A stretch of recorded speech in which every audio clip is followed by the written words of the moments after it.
This Sounds conference good. will now be recorded.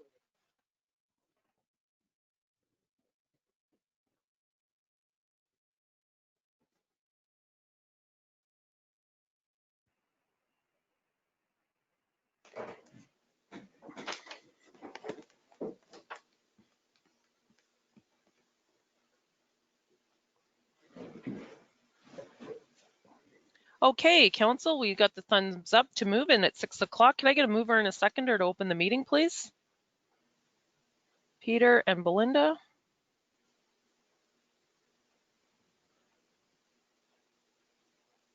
That's moved by Peter Kistemaker, second by Belinda Kistemaker. Be it resolved that we do call this special meeting of Council to order on Monday, January 11th, 2021 at 6 p.m. All those in favor? And any opposed? And that is carried. And our next order of business is to approve the agenda. If I can get a mover and a seconder, please, from Council. Drago, John.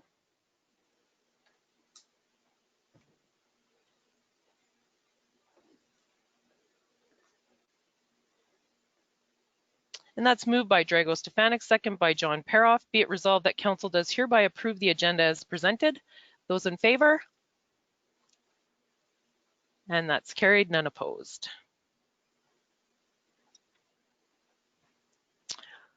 Okay, as always, Council, there's item number 4 on our agenda is disclosure of pecuniary interest and general nature thereof, declaration of conflict of interest. You can do that now or at any time throughout the meeting if such arises. There being none right now, we will continue on. And we have a presentation tonight, and I want to welcome to our meeting the North Superior Broadband Network plan that's been going on for quite some time. I've been involved with a few of these meetings, so I'm going to welcome Melanie Pilon and Amedeo Bernardi to our meeting. And just to first up, I'm going to assume that we'd like to show the video first, or Amedeo, would you like to introduce yourself first? Sure, I was just, thank you very much. And No problem. Melanie's on too. Yeah, I see your name there. There we go. Yes, I'm here, everyone. Thank you very much for having us. And we have another part of the team, the executive committee, David Pickett, and I'm going to tease him because he just lost the link. So maybe Melanie, if you can go first, and I'm just going to send it to him. I'd appreciate that. Yes, absolutely. So Mayor Fort and Council, thank you very much for having us. Thanks for Gail for organizing. Now, Mayor, I understood that the group may have wanted to watch the infomercial, and that Yes. may provide a little background and foundation to the documents that were sent out. Yes, that would be, yes, we would like the opportunity to, so everyone could view that video, and I'll let you decide when you feel that's best. Do you want us to watch that first, or would you like to continue on first? I think it's best if we watch that first. I'm not sure if we wanted to do introductions now that David is online, just so Council has a chance to kind of put a face to the names. Definitely, that would be great. So for anybody who doesn't know me, my name is Melanie Pilon, and I'm the Economic Development Officer in the Broadband Champion for the Nsrbn. So I work out of Duberville. Welcome, and Melanie. I brought with me thank you very much, Mayor Fort. And I brought with me two very special guests, David Pickett, who is the Nsrbn Financial Analyst. Good evening, everyone. Welcome, David. And the Nsrbn Project Manager. He's been with the Nsrbn right from day one, Amedeo Bernardi. Hello, everyone. Hello, Mayor and Council members and Gail and everyone. Thanks for having us. Yes, we're excited to have you here, and we're glad to have this presentation. So we'll take it away. Great. So I've provided a number of different documents, but the very it might be beneficial to watch a very short video that we have prepared. We've been referring it to as our infomercial. It'll provide some background to the documents that you do have in front of you. And what we're looking for from from council today is really looking for a final decision. We're looking to incorporate the Nsrbn by the end of February. We are, along with our partners in Crown Capital Partners, we're looking to build out the entire region, a network, a fiber optic network in the entire region, so all 9 communities in the Nsrbn by the end of the 2021 construction season.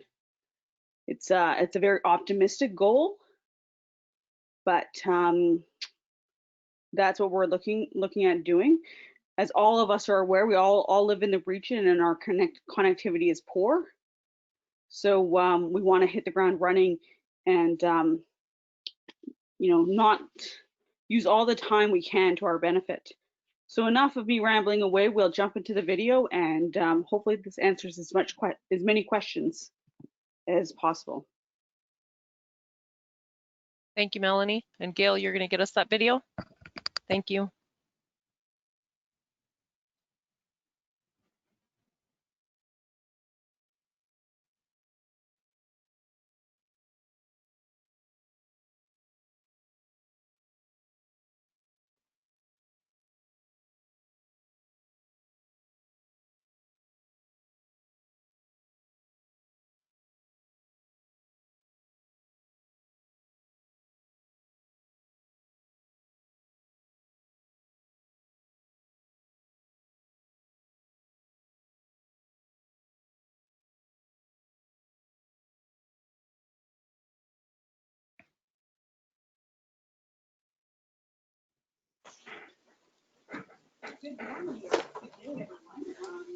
Are you able to see the video?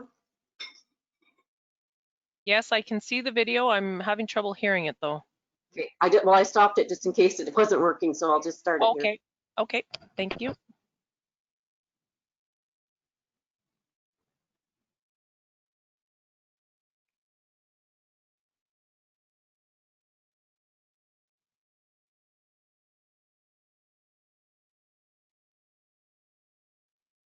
I'm not hearing the video, Gail. Is anyone else hearing it? No. Okay.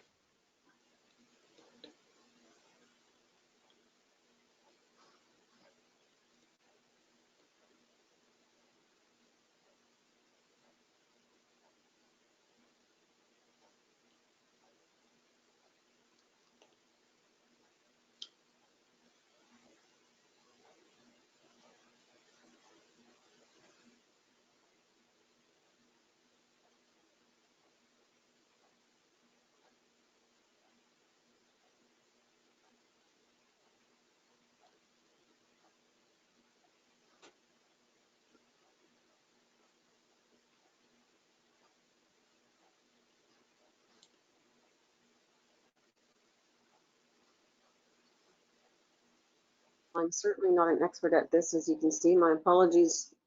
Shannon, or Melanie, do you have any suggestions of what I can check?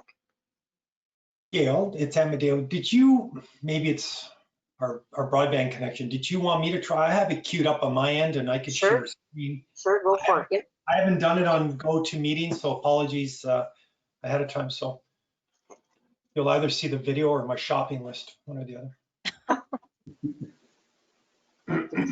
Unshare my screen now. Okay, there we go. So I'll try. Thank you. Oh, whoever's the presenter has to allow me to use the share screen. I am not a techie, obviously. Hang on a sec. Okay.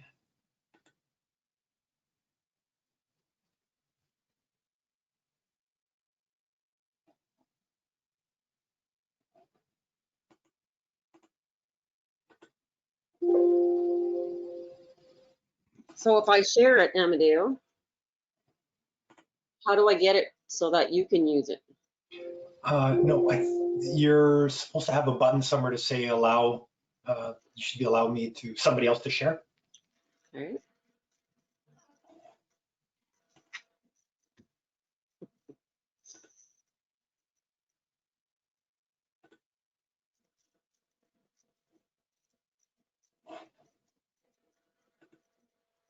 Oh, goodness.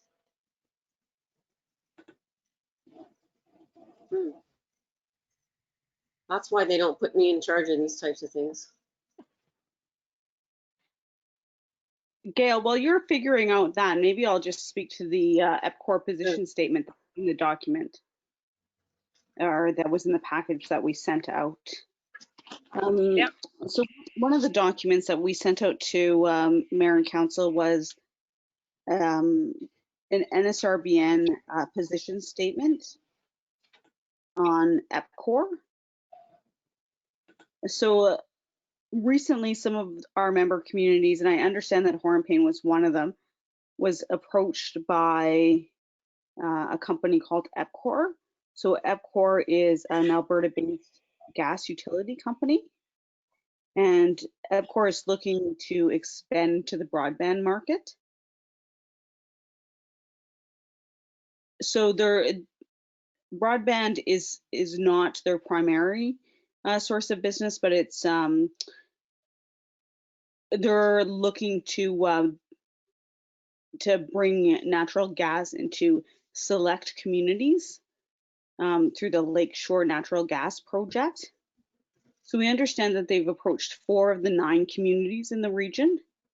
So Hornpain, Wawa, Manitowoc, and Mishpon First Nations. So Amedeo and I did sit down and have a couple of meetings with them. We explained to them that we've been working on this and have already submitted 3 different funding applications. The CRTC, the ICON, and the UBF fund. So we're at an advanced stage in our project, and we felt it was best that that we proceed in the manner that that we were going with the Nsrbn and include all 9 communities. David, did you have anything to add about Epcor? I know that you spoke to Epcor directly as well. Yeah, not pertaining to this matter, but I have advised them on another project that this would be their first venture into broadband. They're looking at doing the same thing out in Alberta as well, but they have no active projects. They've not managed a broadband network, so they do kind of lack that industrial expertise that that we would be getting with the current partners that we've been engaged with from I guess since early last year. So but they do take out they do offer the financing perspective, but they also are interested in owning the assets where they can. So that's kind of the investment mandate that Epcor has.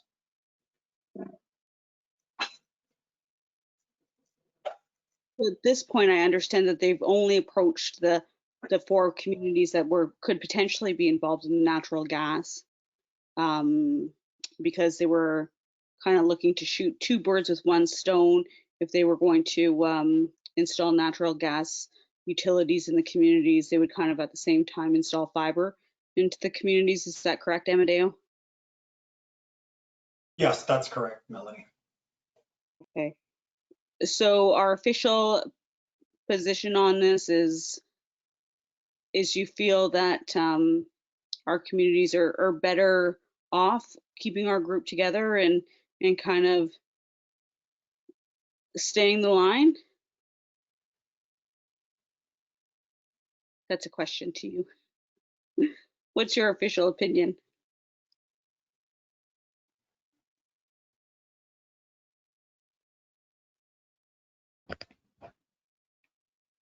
That's a question to Amedeo, Melanie? That was, yes. Okay. Oh, I'm sorry. Yeah, I mean, absolutely. Obviously, my the 3 years, I can see how long it's taken us to get to this point, and the path forward, the fact that we have Crown on board, that we have the financial backstop, that we're actively, as Melanie, all the things Melanie mentioned, that we're actively already entering stage 2 of ICON, that we're prepared to put the application in a few weeks to Universal Broadband Fund, and we're already, parts of us, of the collective, are already part of the CRTC Broadband Fund. We're well along in the process, and as you can all imagine, and you've all been part of it, it just takes long. And I think Epcor is a fantastic company. They are trying to be very progressive, and obviously, as Melanie said, kill 2 birds with 1 stone. It makes a lot of sense. I've worked with them in a previous life at a different community and different municipality, where the idea was to do natural gas alongside fiber. But in even speaking to their representatives, they've acknowledged quite wonderfully that we're well along in this process, and they're just starting out. So that's sort of our counsel within our executive team or executive committee at the Nsrbn is, we'll hit the ground running much quicker as part of the Nsrbn. Obviously we do have, as the video will show, we have some steps we have to go through, but that'll be no matter what. It doesn't matter what partners or whatever you have to do. But we're, like I said, we're almost at the finish line, and we're, even today meeting continuously, going through the detailed project schedules to hopefully provision and get going in the spring. Not to say that everybody's going to be going at the same time, and we'll get into that later. But in my opinion, we're much further ahead than if you were to start over again with somebody else, obviously. Well, thank you for the clarification on the Epcor statement. So do you have that video ready to go? We can watch the video next. Yes, I'm sorry. Okay, great. Thank you, Gail.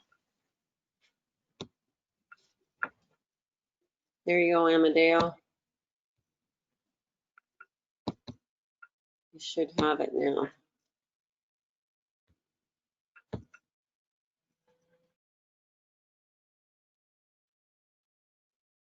You're just on mute there, Amedeo. I'm not sure if you're speaking to us. Okay. Oh, actually, it was good. I was talking to myself because I'm going, oh, this is interesting.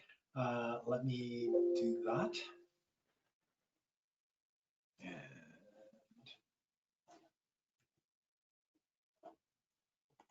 sorry, I'm trying to get the screen up here.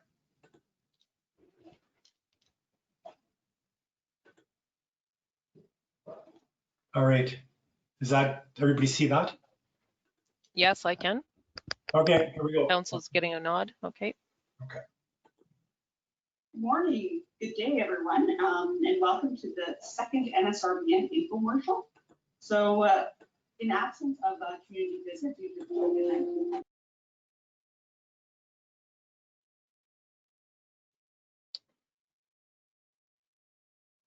I just lost the sound. Has everyone else got the sound? After the Oh, there we go. chance to record the message, Amedeo, myself, and David Pickett will be doing a number of teleconference call-ins to all of your communities and hoping to answer any questions. But as we've said time and time again, all of our panelists are available at any time for questions from the community members. So we do have, I'll be acting as the moderator.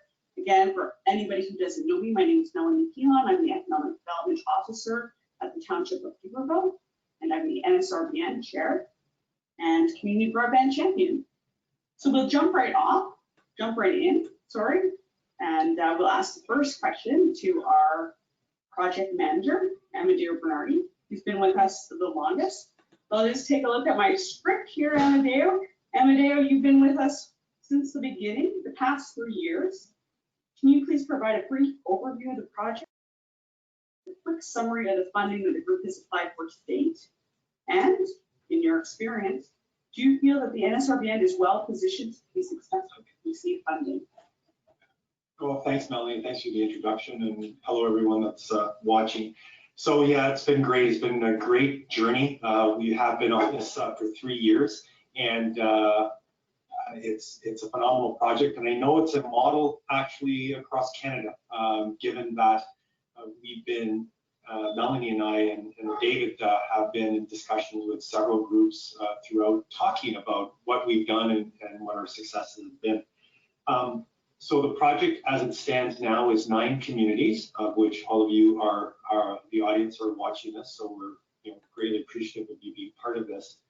And we have applied to the CRTC Broadband Fund. We have an active application there with no word yet as to when that might come out, and we might hear something about it. We are actively applying now to the Ministry of Infrastructure in Ontario for their ICON fund. We qualified through to stage 2. So at the end of January 27th, the team will be putting in the application there. And I'd be remiss to say that the team actually, the important parts of the team certainly are the Crown team, YRA, so John, Josh, and David Pickett, RDM Management have all been assisting with this application and really happy with it so far. Also TriSpec, Lee LaRue from TriSpec. So we have a lot of horsepower and we're really, really happy with the quality of the information. On the heels of applying for ICON, we will be applying for the Universal Broadband Fund for the Innovation, Science and Economic Development Canada. So you'll always hear it as I said. That's due February 15th. It's built on the shoulders of ICON. And again, we're very, we're looking forward to putting that in. We have I'd say a perfect model for what all the government agencies are looking for. We are multi-community. We have a great partner in Crown that is there to help us with everything from funding through to implementation and the expertise. And very importantly, we have a cross-section of communities that include a French minority, which is Dubreuilville. We have 5 First Nation communities, and we have, including Dubreuilville, 4 municipalities, all within the footprint. And that really checks off a lot of boxes on the matrix that the governments are looking at. So really excited. I think we stand a very good chance of getting some funding. Of course, no one has a crystal ball, and you can imagine how oversubscribed each of these funds will be if history has anything to do with it. But we're well aligned for a strong output. But again, we'll see. And the good news is, with Crown, we have a lot of contingencies built in that this project will not fail. And I'm very happy to be part of it. So thanks again, Melanie, for sharing this. And any questions, you can always reach out to us. Thanks a lot, Amedeo. I really appreciate the very detailed answer, and thank you very much for doing introductions of the group. That was amazing how you slid that in. And so, since we don't have to do introductions now, we'll go right on to Joe Moses. Joe, alongside Peggy DeMang from Chapel of Free, you've graciously represented our Indigenous communities on the Nsrbn executive. And I understand that you've specifically investigated the availability of First Nations funding from Indigenous Services Canada, or as we all know it as INAC. Are you able to provide us with a short explanation of the availability of these funds? Hi, thank you, Melanie, and welcome all that are tuning in. Yes, thank you for the question. And the short answer is that through the Indigenous Services Canada, there are no specific funds dedicated specific to broadband infrastructure projects. This is reflected in the potential makeup of the Nsrbn partnership with Crown Corporation in our intent to ensure equal ownership by all communities, non-native and native municipalities. As Amedeo said so eloquently, the diversity around the partners of the application is important. None of our communities would be able to go this alone unilaterally because all of the high-level government funds we've applied to require diverse partnership bases, and that's what we feel makes a strong application. The work that we did complete investigating what funds were available from Indigenous Services Canada, they redirect us back to the CRTC fund, which is a national pool of dollars not specific to Indigenous Services Canada. So some of the public messaging out there might be a bit misleading from the government agencies, saying that they're throwing dollars towards broadband projects specific to First Nations. But that being said, the funding does not reflect that there are specific dollars specific to First Nations.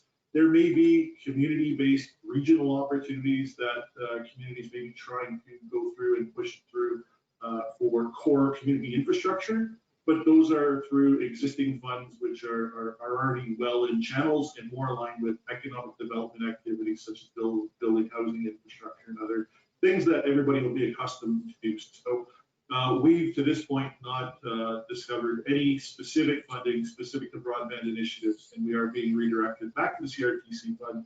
And so via this partnership, we are applying to the CRTC. Thank you. Thanks, Joe. David Pickett, you are the Nsrbn financial analyst.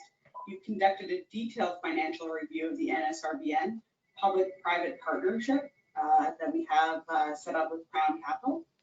Can you reiterate your position and perhaps provide a little background on what led to each of this conclusion?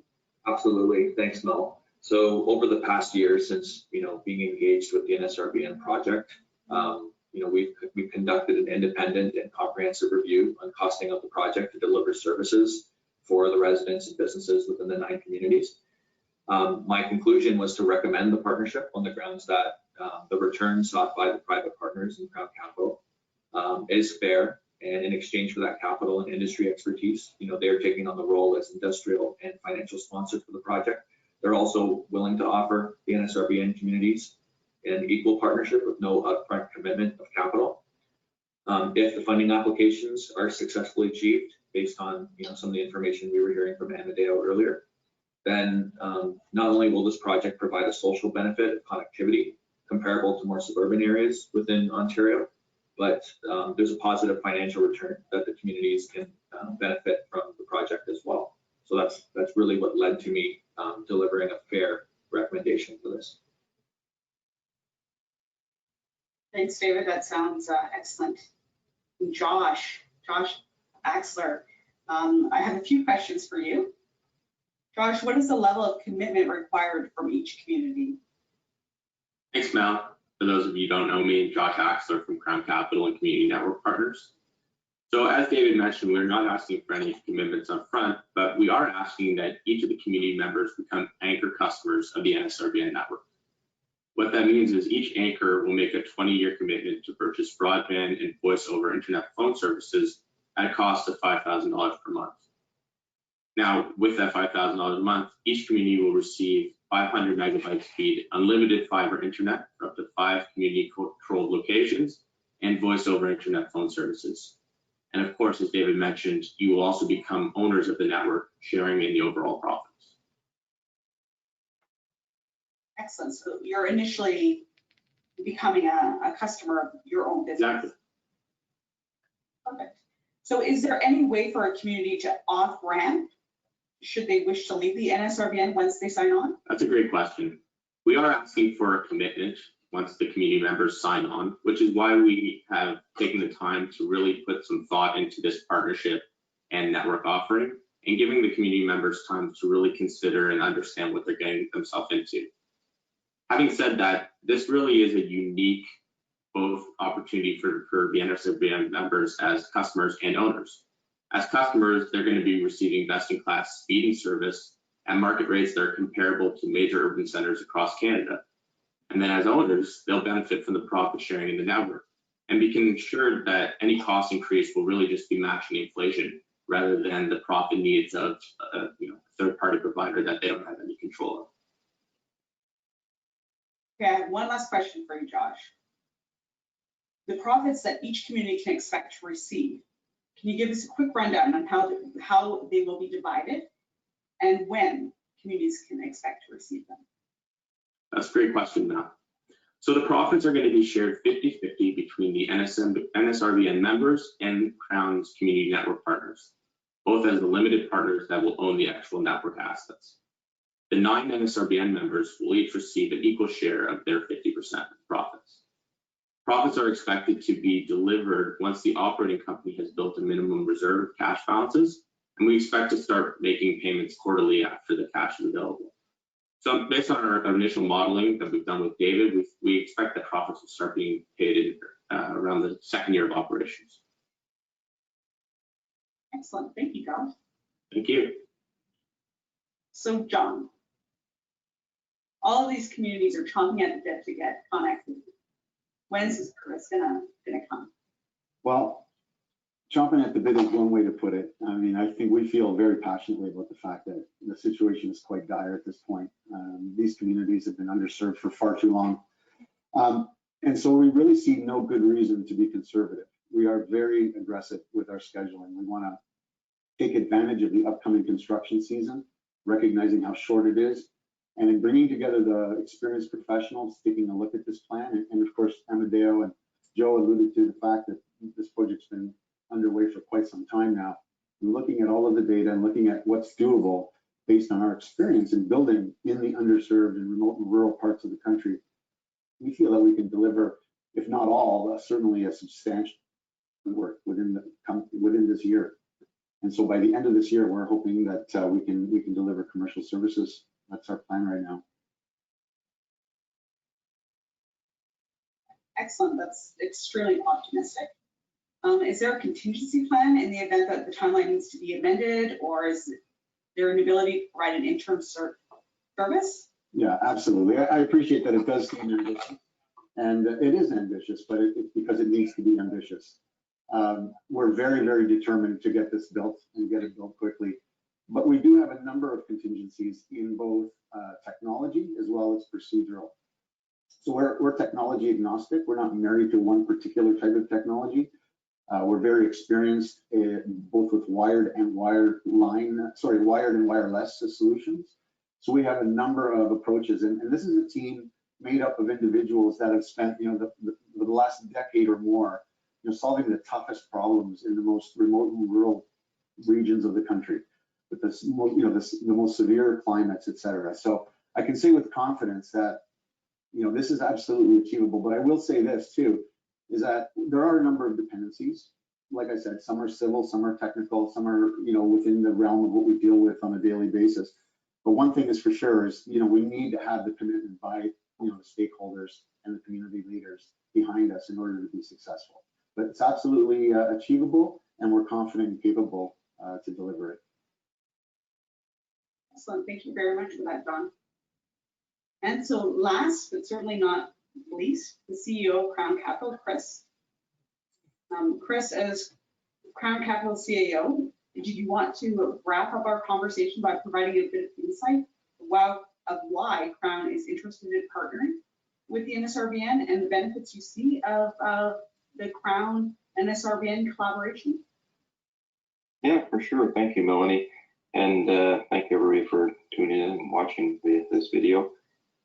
Just want to express my appreciation for the work that the executive has done to make this a very investable project. Melanie and Joe, those in particular, have been outstanding to work with, and really look forward to a very, very long working relationship with your groups. We've, for those who don't know Crown, it's a alternative investment platform.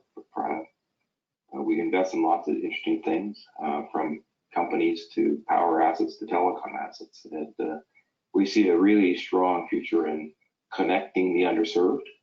We've acquired Wirey, we've acquired a company called Galaxy, we've started being our partners, because we really truly believe that broadband is an essential service and something that it will get built and is important to people's lives, communities, and success of relationships and education and everything. It is really the telephone of the future, power lines of the future, things that we can't live without. It is really a real tremendous privilege to be able to work with your groups to to be a partner in these projects rather than strictly a financier. We see the opportunity of having a very long-term asset here that can produce reasonably good returns. But as Melanie points out, that this is something that has been in the works. It's core to your communities, and one that we're just happy part of. Our view is it takes more than money. It needs the execution operation to do it, and that's really what we're trying to develop here with this transaction. Is we're going to underwrite the financial exposure if the grants don't come. As Amedeo mentions, there is a fair bit of competition for that money. We do expect this project will get some. We don't know how much. I don't think we can see us waiting until that's clear. We could be waiting for years if that's the case. So we will underwrite that investment, and if it comes, great, we can just reduce the amount of investment required. But in addition to the money, we have the operational expertise to make this happen. John, as you mentioned, has a decade of experience, and with the Galaxy Group, we have also more decades of experience of servicing extremely remote locations. It makes Wawa look like Manhattan in terms of what we need to do there.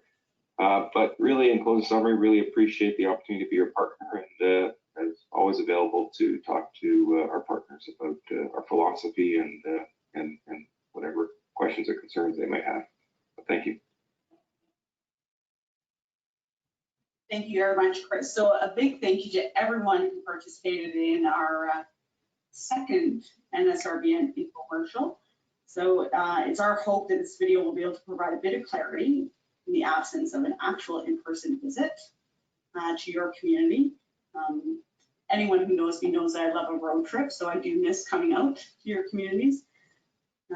The NSRBN is looking to have the incorporation and anchor commitments from the communities received no later than the end of February 2021.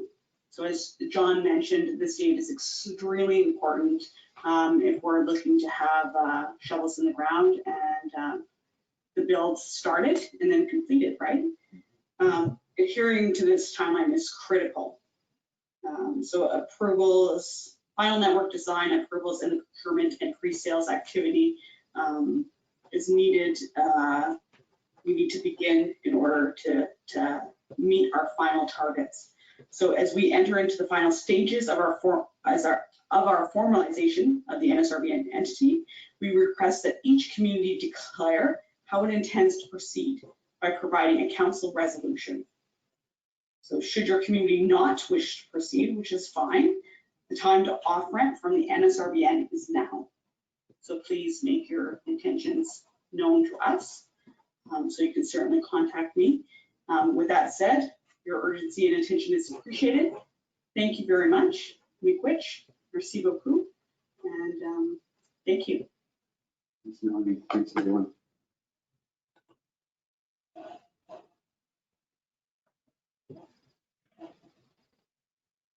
Thank you for sharing the video, and I'll let you proceed with the rest of your presentation. Thank you very much, Mayor Fort. I think now might be a good opportunity to open up the floor for questions if anyone has any. Okay, Council, we can proceed that way. Is there any further documents that you want to go through for your presentation? Or we'll continue with questions and then that'll wrap up, Melanie? I'm just trying to get a feel of the presentation outline here. The other documents included in your package are the FAQs, the frequently asked questions. I got that. Which were covered in the NSRBN infomercial. Okay. There is also the resolution for consideration. Thank you. And there is the NSRBN term sheet. It's the non-binding term sheet between the NSRBN and Crown Capital Partners. And that goes over the legal and governance structure, the ownership of assets and capital funding, and that is referred to in the resolution. And Gail, it looks like she had her hand up. Okay, yeah, so we can, just one other question for you, Melanie, before I go to Gail. Council is able to ask you questions on the infomercial and all the documents that they have in front of them, correct? Correct. Okay, Gail? I just thought that since the last two documents didn't come till later in the afternoon, and I know some councillors weren't able to have the time to read them, if you thought it might be a good idea for Melanie to just sort of, or somebody from the team to just go through, and if you wanted more clarification or to walk you through that agreement, it might save some questions for when you're discussing this the next time, if you're discussing it at your next meeting. Okay, thank you for that suggestion, Gail. Melanie, is there someone that's prepared to go through documents from pages 11 to 20 in our package? So that's the term sheet, the non-binding term sheet? Yes, so I will hand that over to David, and Amedeo can jump in where necessary. I just need to pull that up. That way I can walk us through that. I think, Melanie, you sent that out to me as well, right? Yes. So are we on Yes. I guess we can start at the term sheet. Yes, if you could, please.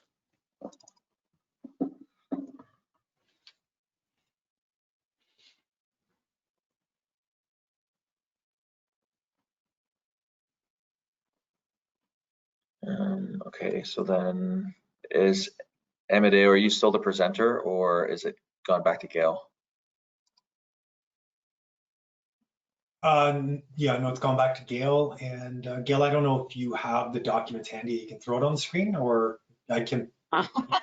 Well, actually, I don't have them on my laptop. I don't have a connection right now to my email's not working very well, so I can't do that, but I could share the screen to you, David, if you want. That would be great, thank you. Sure. And just to clarify, so it's the term sheet, and then is it the resolution that you'd like me to go through as well, or just the term sheet? I don't think we need to go through the resolution. We can take care of that at our end. It's more the community schedule B and then the term sheet. So it's a 2-page term sheet. And then I'm looking at the page numbers from our agenda package. So it's page 15 of our agenda package is the schedule B, anchor customer services. Certainly, yeah. No, I've got them all in one document, so that's great. I'll share that. Perfect. Thank you, David.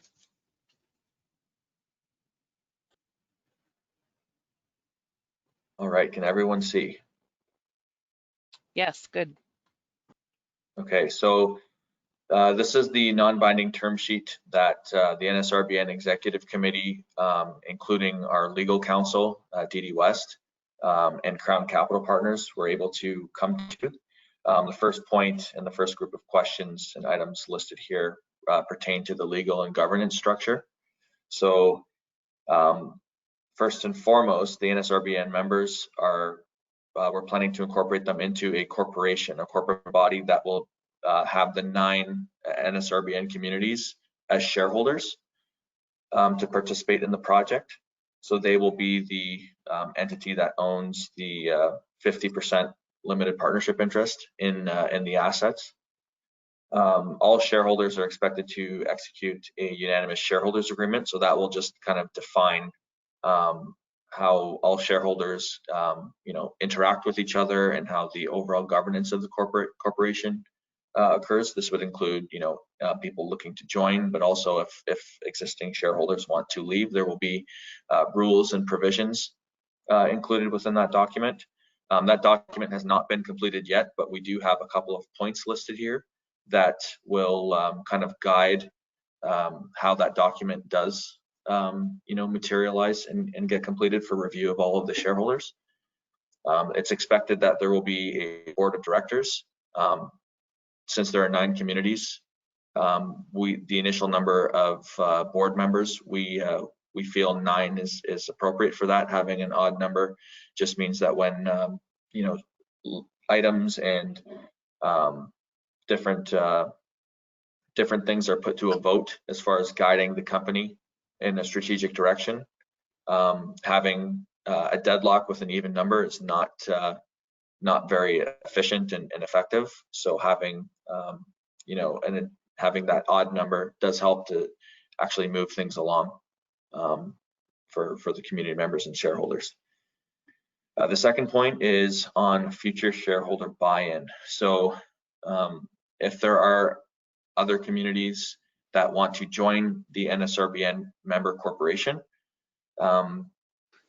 maybe not necessarily at the same point that we're getting everything established right now, but in 3 years or potentially beyond that, we're planning on putting in a mechanism such that they could buy in, but it would occur at fair market value. So the project will, as it gets constructed and starts operations, become less and less risky. And as it becomes less and less risky, it's more and more attractive to be a part of it. So it's anticipated that the value will increase in the future. However, that's not always a guarantee. But in that case, if someone wants to join, we are planning to put in a provision that they would buy an equal share with the other partners, but they would also have to pay a premium in order to join, given that they were not a first mover and early adopter of the network and the project.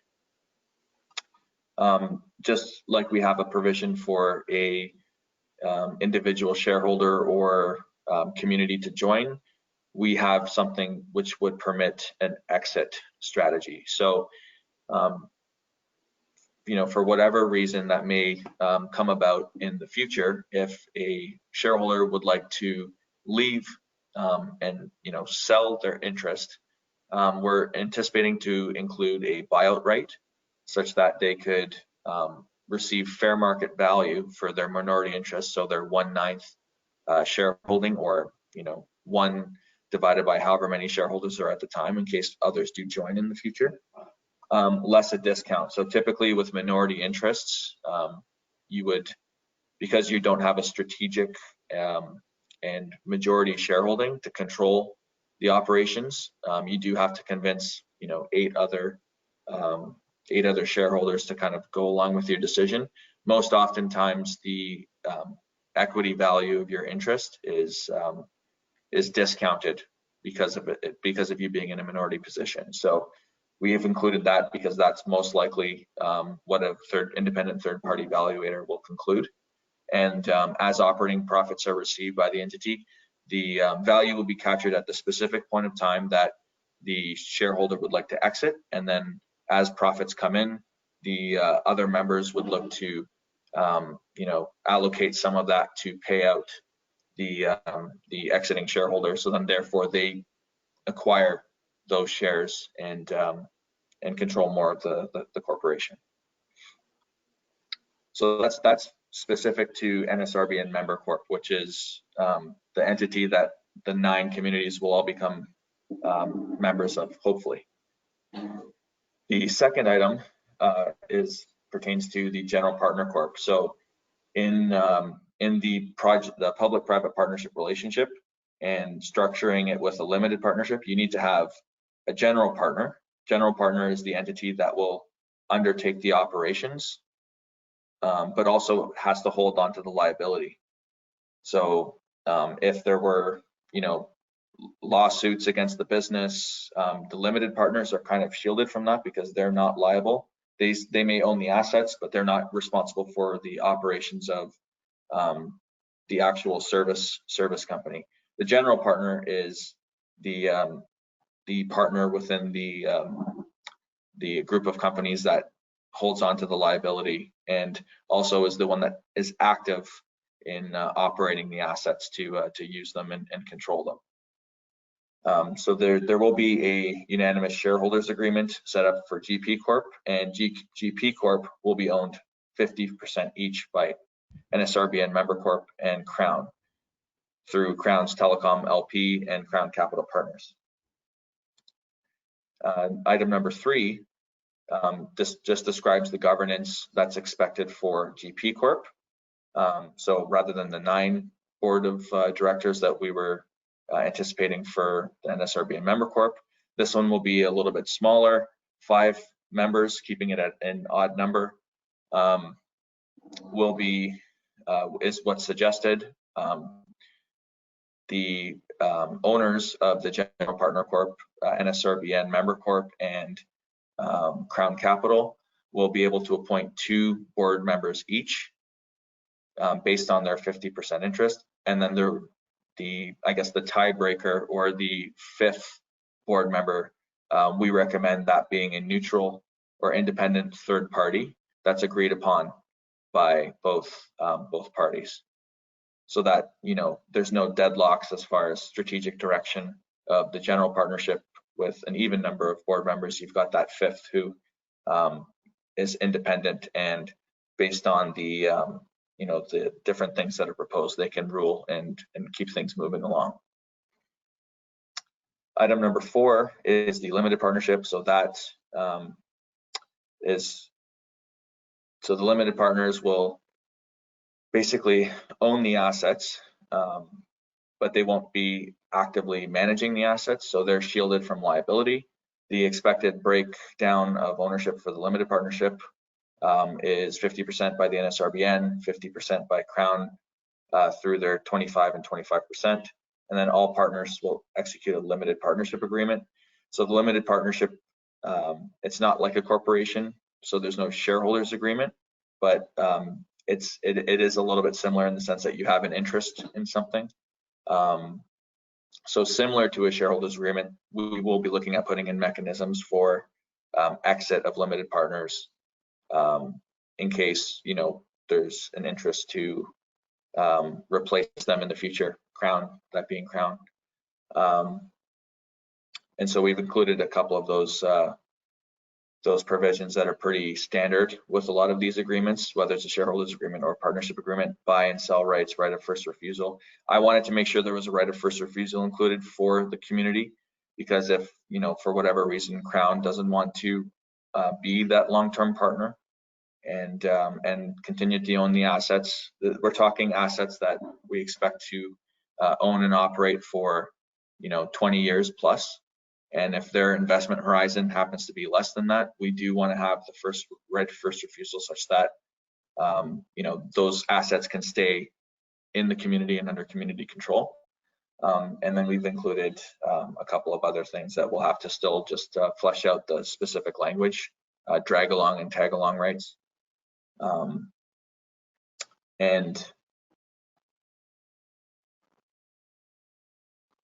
And just item 5, the GP Corp will be the general partner. So again, that's the entity responsible for management of the limited partnership. And we did recommend that they would be the ones that would spearhead annual business plans and budgets that would then need to go to, there would be board oversight from, you know, the 5 board members within the GP Corp, which would ultimately need to approve those business plans and budgets on an annual basis, such that we could achieve our strategies.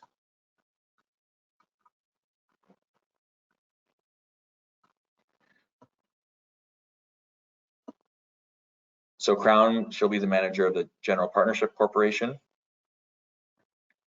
GP Corp and the GP manager will enter into a management agreement, which will set out the role, responsibilities, and accountabilities of the GP manager, including the management fee, which is anticipated to be made up of a percentage of total assets and incurred costs. This is pretty common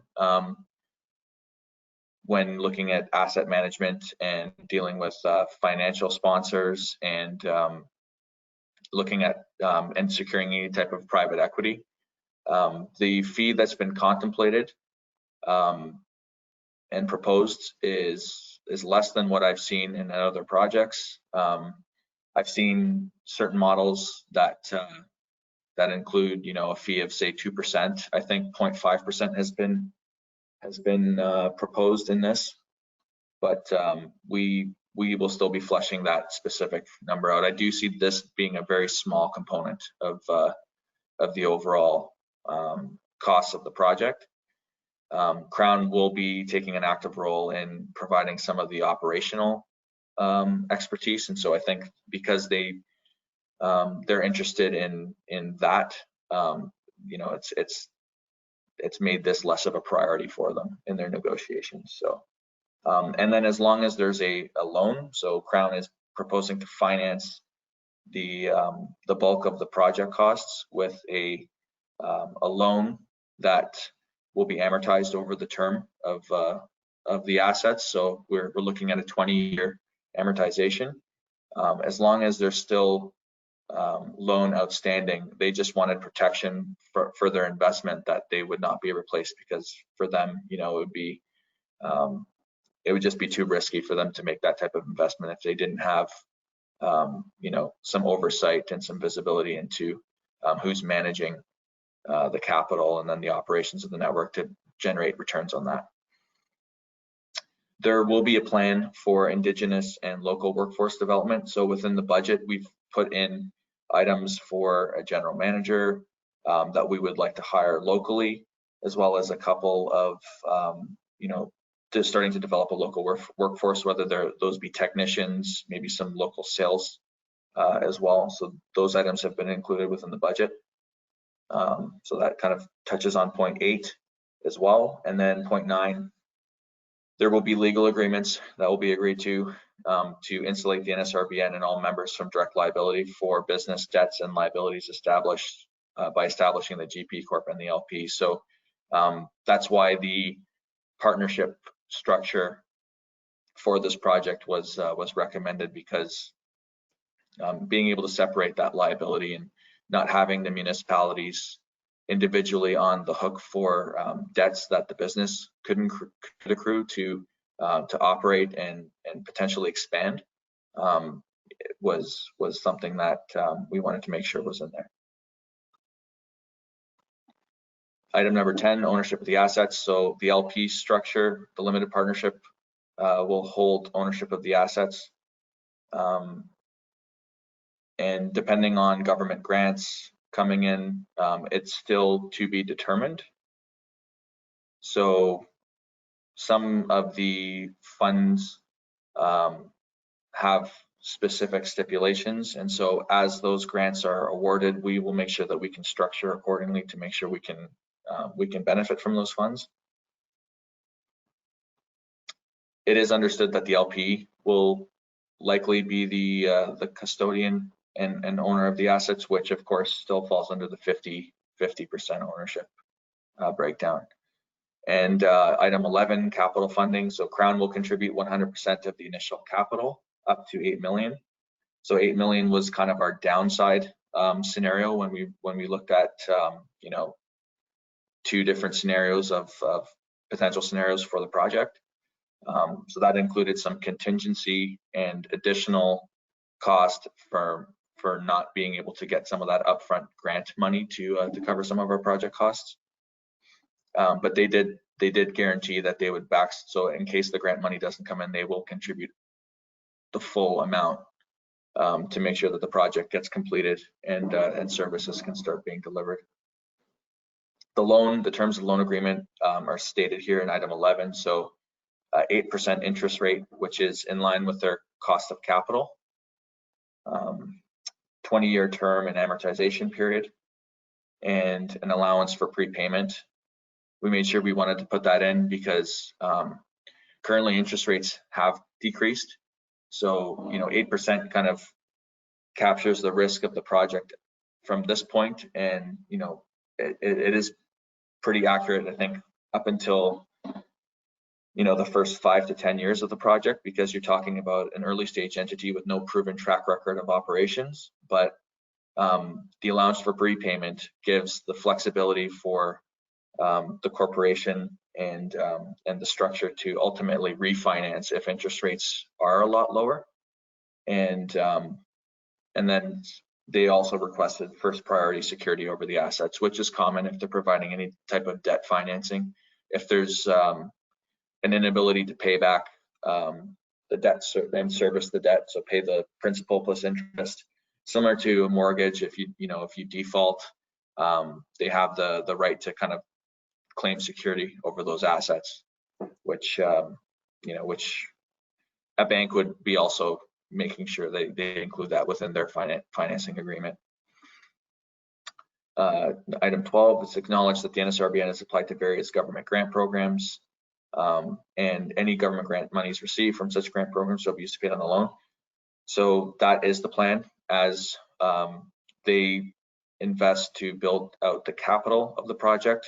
It's understood that the grant money will come in to repay the capital that's already invested. It will not be used, and that's typically how the grants work. So they want to see that the money has been spent, and then with invoices and proper documentation, they'll then release funds to pay you back on those approved eligible expenses.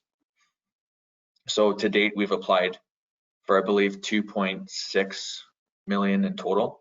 I'll have to confirm those numbers, but that represents up to 35% of the total project cost, which if we are successful, that will certainly lead to a solid financial return for the project. And then just member expectations. So as mentioned by Josh on the infomercial, it's important that the shareholders of the NSRBN and the members who seek to benefit from this, as well as their communities, become a customer and provide commitments. So 5,000 a month plus annual inflationary cost increases just protects the financial partner from some downside risk, but also it does bring and cover some of the fixed costs that will be needed to undertake the broadband business within the areas. So there will be a benefit to that. Josh mentioned, I think, 500 megabytes of internet bandwidth as far as the speeds, but unlimited usage. And it also includes voice over IP services, so using the internet to do all of your phone calling and stuff as well would be included within that.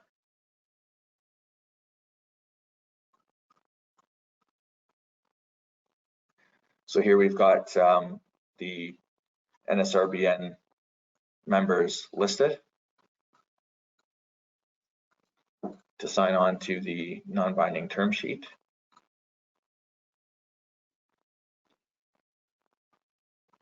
I'm just going to, so that's them listed as well. And then here we'll focus on Schedule B because that's, see if I can make this a bit bigger.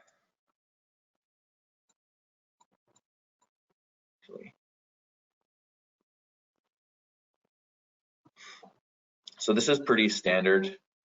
It's almost like a quote form that I've seen commonly used by internet service providers. So part of so Schedule B really relates to that last item that's listed on the term sheet. So it supports the 5,000 per month that's expected as the anchor commitment. So they're offering internet service for 20 years at those locations with unlimited usage, the VoIP services. So they've got 6 landlines included within that for 20 years and, covers all local calling.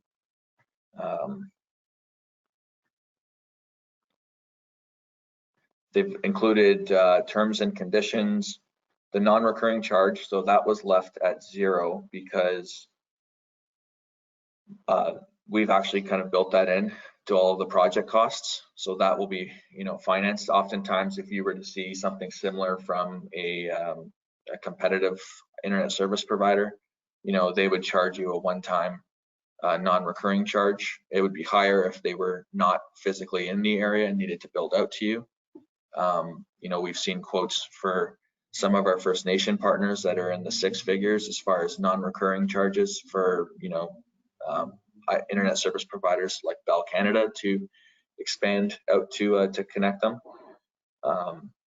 Some of them will potentially waive it if you sign a long-term contract. And so I think because the 20-year commitment is being contemplated in this schedule, and we've built in that into a lot of the project costs, we've gone ahead and used 0 as the placeholder there.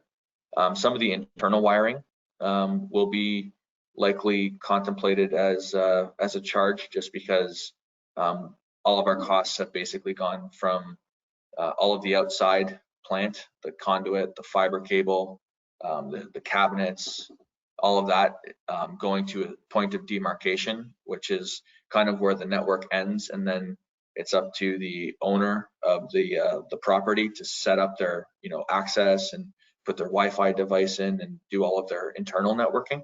So if there's any internal wiring and internal networking that the communities need for each of their sites, then that would, I think, would be a cost that they would need to bear on their own. So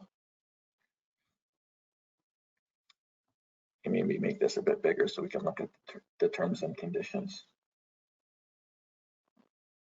So price includes port and access fees, management of circuit, and customer support. All preliminary work is included in monthly costs. To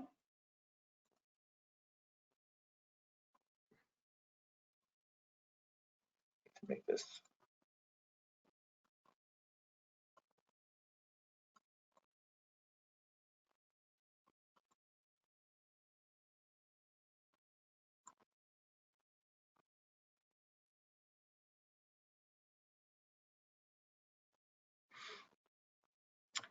reflects one-time costs related to service provisioning and other charges as applicable, and invoice on confirmation on final design and firm order acceptance. So again, all of these items are essentially zeroed out. It's the internal wiring. I think that would just be any additional non-quoted cost here. So figuring out what that would be with your IT department and the different municipal. Every building's different. If it's a bigger building, there's likely higher cost to go from a centralized telecom room to different parts of the building. So we not knowing those specifics, we were not able to comment that and include that information within this. And these are all pretty standard terms and conditions that you would see on any internet access contract. So monthly recurring charge, non-recurring charge, and installation timeframes to be confirmed following detailed site survey may include additional charges if extraordinary challenges must be overcome in order to provision services. We've kind of scoped out the areas in the network, but if there were issues in trying to bring service into some areas, we'd have to figure that out. But again, these are all standard. Just to interrupt you just for a second there, David, I'm having Certainly. a difficulty reading the form, but I want to go to item 8.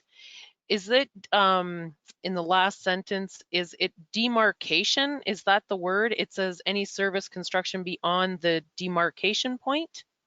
That's correct. So the demarcation point is that point that I mentioned earlier, where the outside plant would, I guess, reach the building, and then it's the internal access network that takes over from there. So setting up any kind of Wi-Fi routers and doing the internal wiring, and any, whether it's Ethernet or other type of internal structured cabling within the building.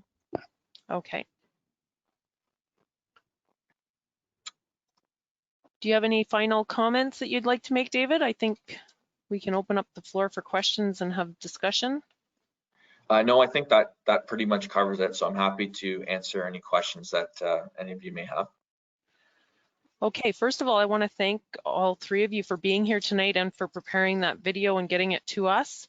I'm going to open up the floor to council for questions to any of the 3 presenters that you would have.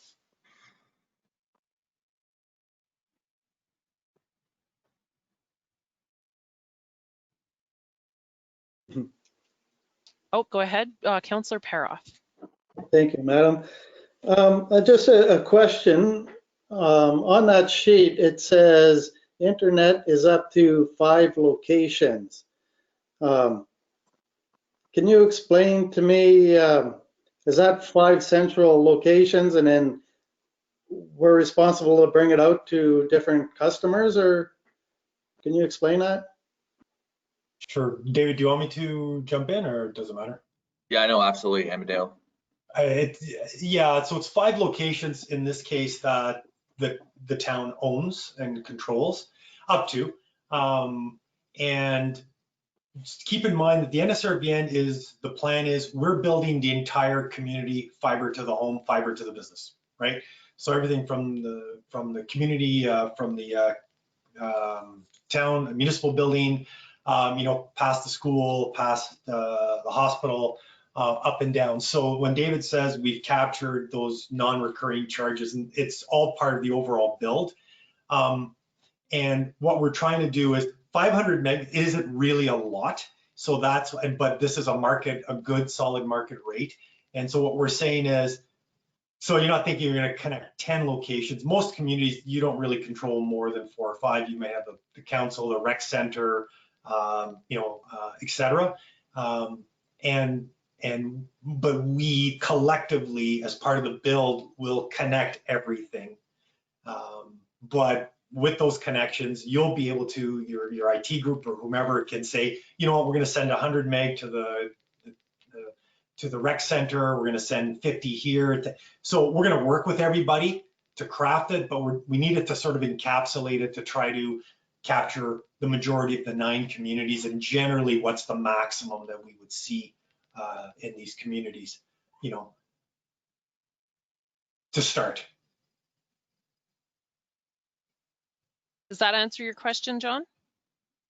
Well, it sort of.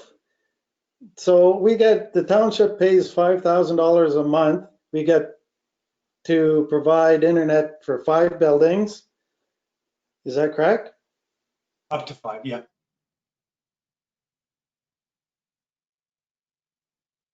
And then each resident that joins in has to pay a certain amount, or? Yeah, so from the residents and the businesses in the community, Nsrbn becomes the ISP, the telephone company, right? So we collectively have a rate schedule that we're advertising. The rates are the same or better than what you pay like a Toronto subdivision, because it was part of the CRC mandate, part of our funding, and very competitive, if not the better pricing than anything sort of in Northern Ontario. We also checked our pricing against companies like DNet, companies that have their own networks and are operating in the footprint. But at that point, the Nsrbn becomes the ISP, and we're selling services to 60-80%, hopefully, of the community, and that money comes in to fund the Nsrbn. And David, you can probably take over in this part, is that the Nsrbn, you're not only a client, but you're also the owner. So over time, there's profits and everything coming back into a company that you are currently would be 1/9 owner of. And David, if you want to explain that a little better. Yeah, no, certainly. And then let's not forget that also includes the voice over IP connections over that as well, to give you the phone service that's needed. So yeah, the profits and the distributions, you would have a 1/9 share of the 50% that would be paid out quarterly, as Josh mentioned on the infomercial. And then those funds, once it's paid out, they're the communities to do with as they see fit.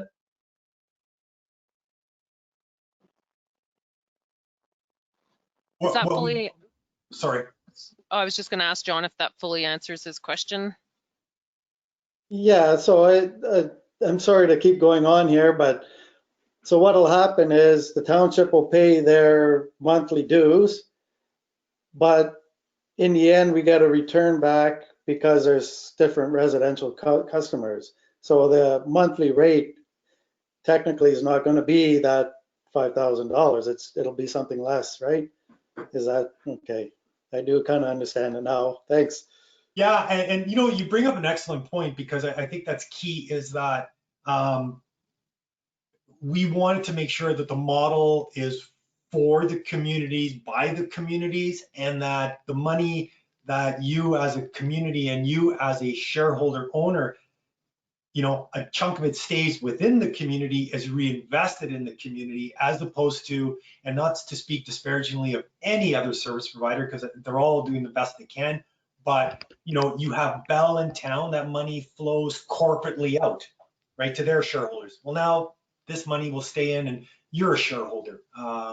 And part of that money will go to, you know, we've calculated, and that's part of David with Josh and Crown, is there's a model of making sure that based on every piece of equipment has a certain lifespan, that we're refreshing it, you know, 3 years, 5 years, 20, 40, and it's all brand new up, so that you know, you're not waiting for a third-party corporation that's headed out of Vancouver to determine that, oh, it's time to upgrade the facilities in Ornpain.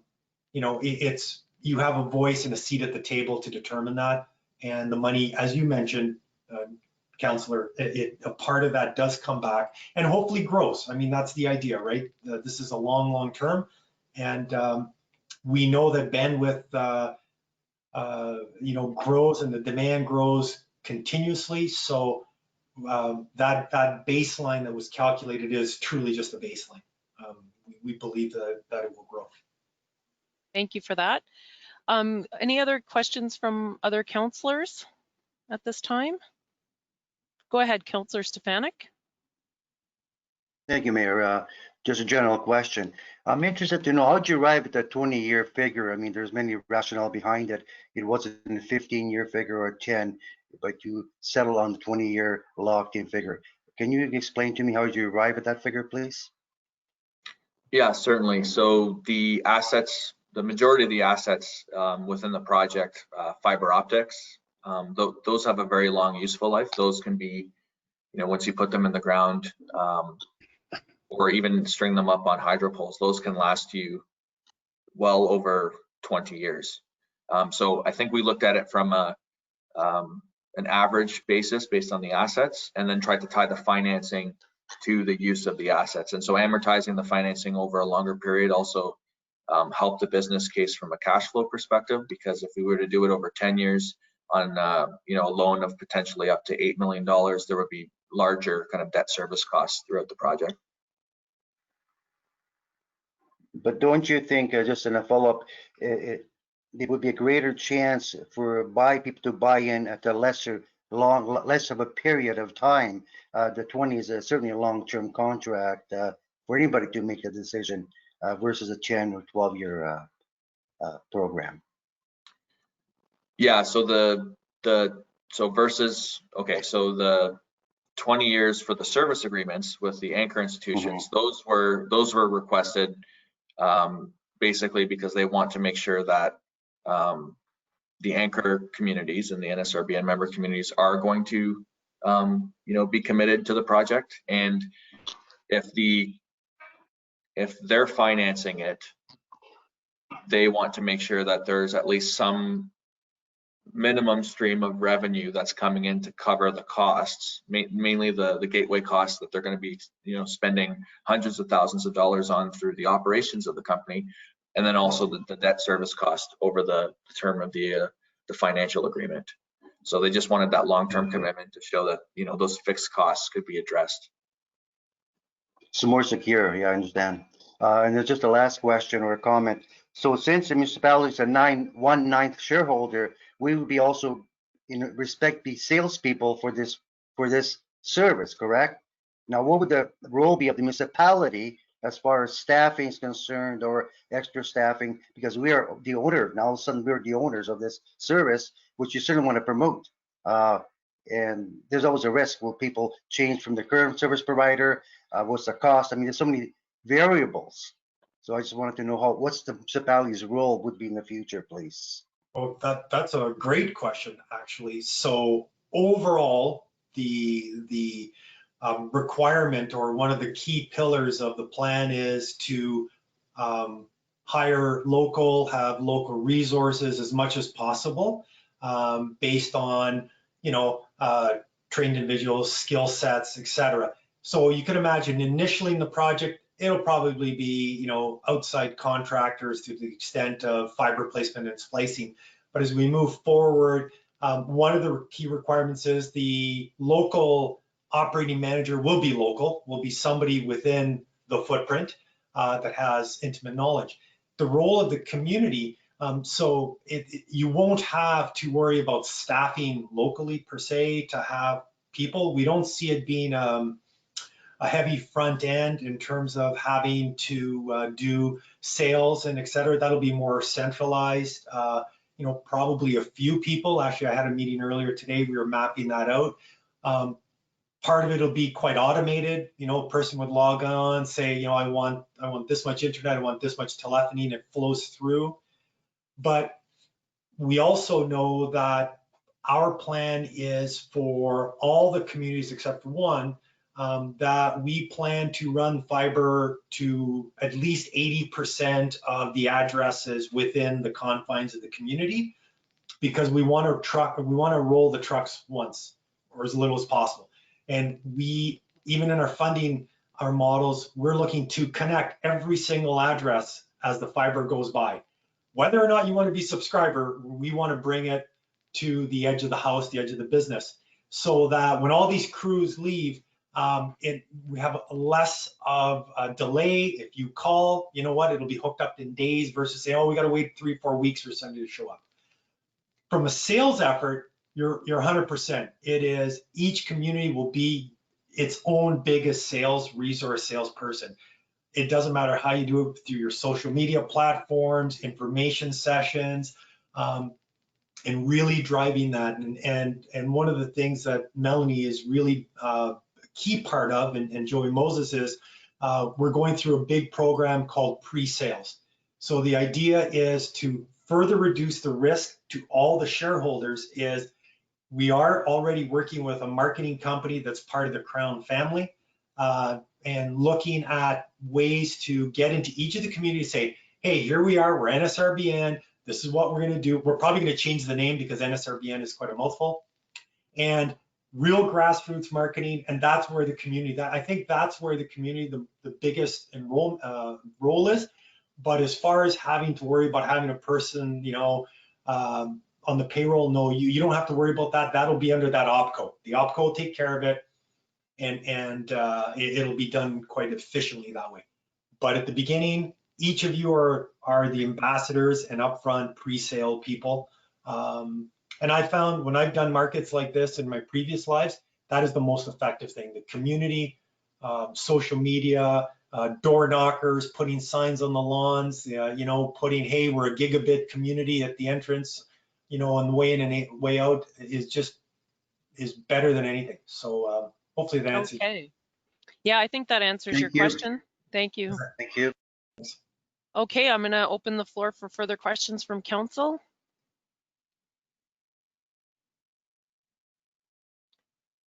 As council's thinking there, I'll give you some time. I do have several different questions. I'm not sure who to address them all to. One I'll touch on, Amedeo, you just mentioned about having that you'll hire local, general. When you say local or centralized, what does that mean to you within the footprint? Because Hornepayne is on the edge of this footprint. And so where are the expertise going to be located, or will there be multiple sites for this expertise? Yeah, I think the right answer, there'll be multiple sites. So we haven't landed on one. It's not like there's going to be a head office per se in any of the communities. We are still working through the tactics of how do we pre-sale, how do we do that?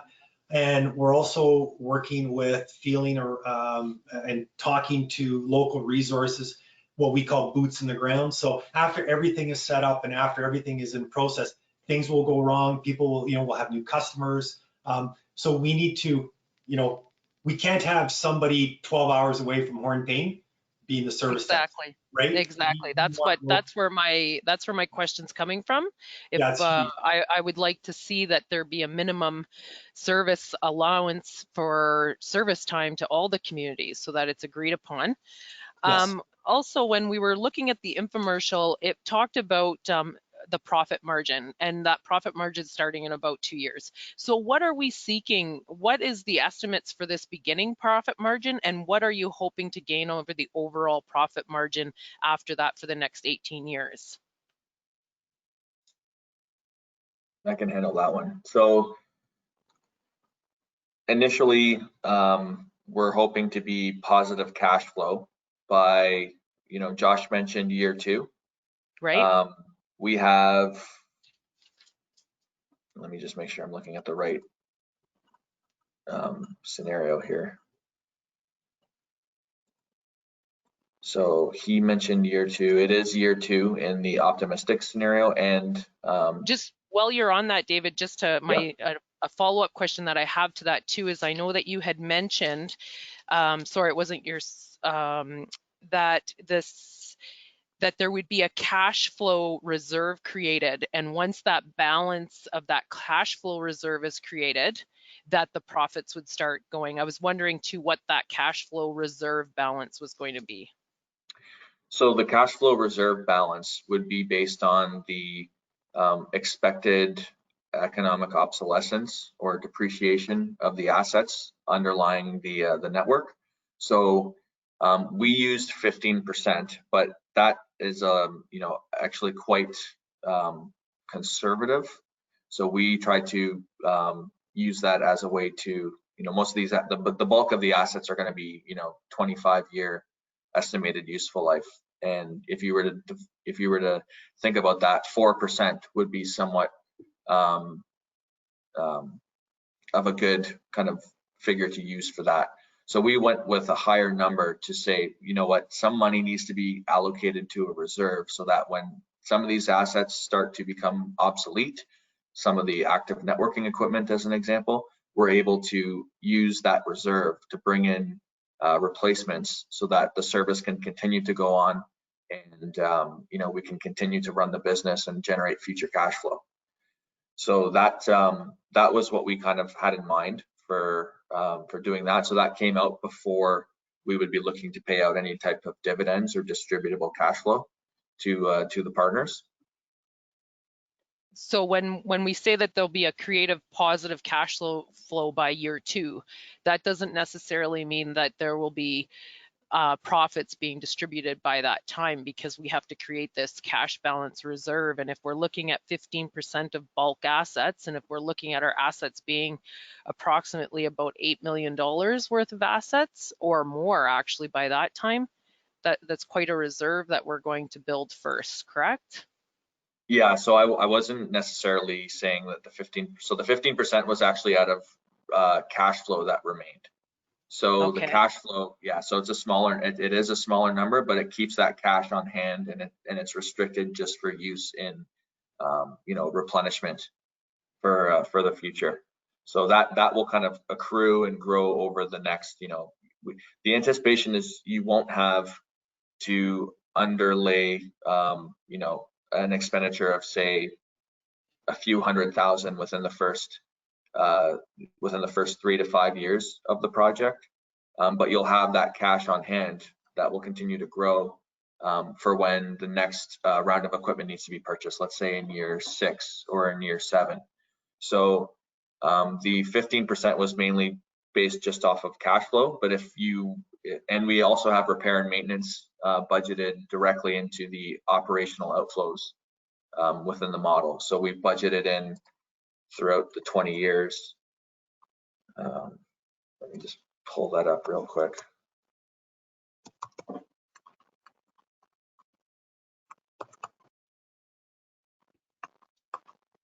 Basically just over $750,000 of additional repair and maintenance expenses that will go on to fix the assets and continue to extend their life so that they can they can get the estimated useful life that we've assumed.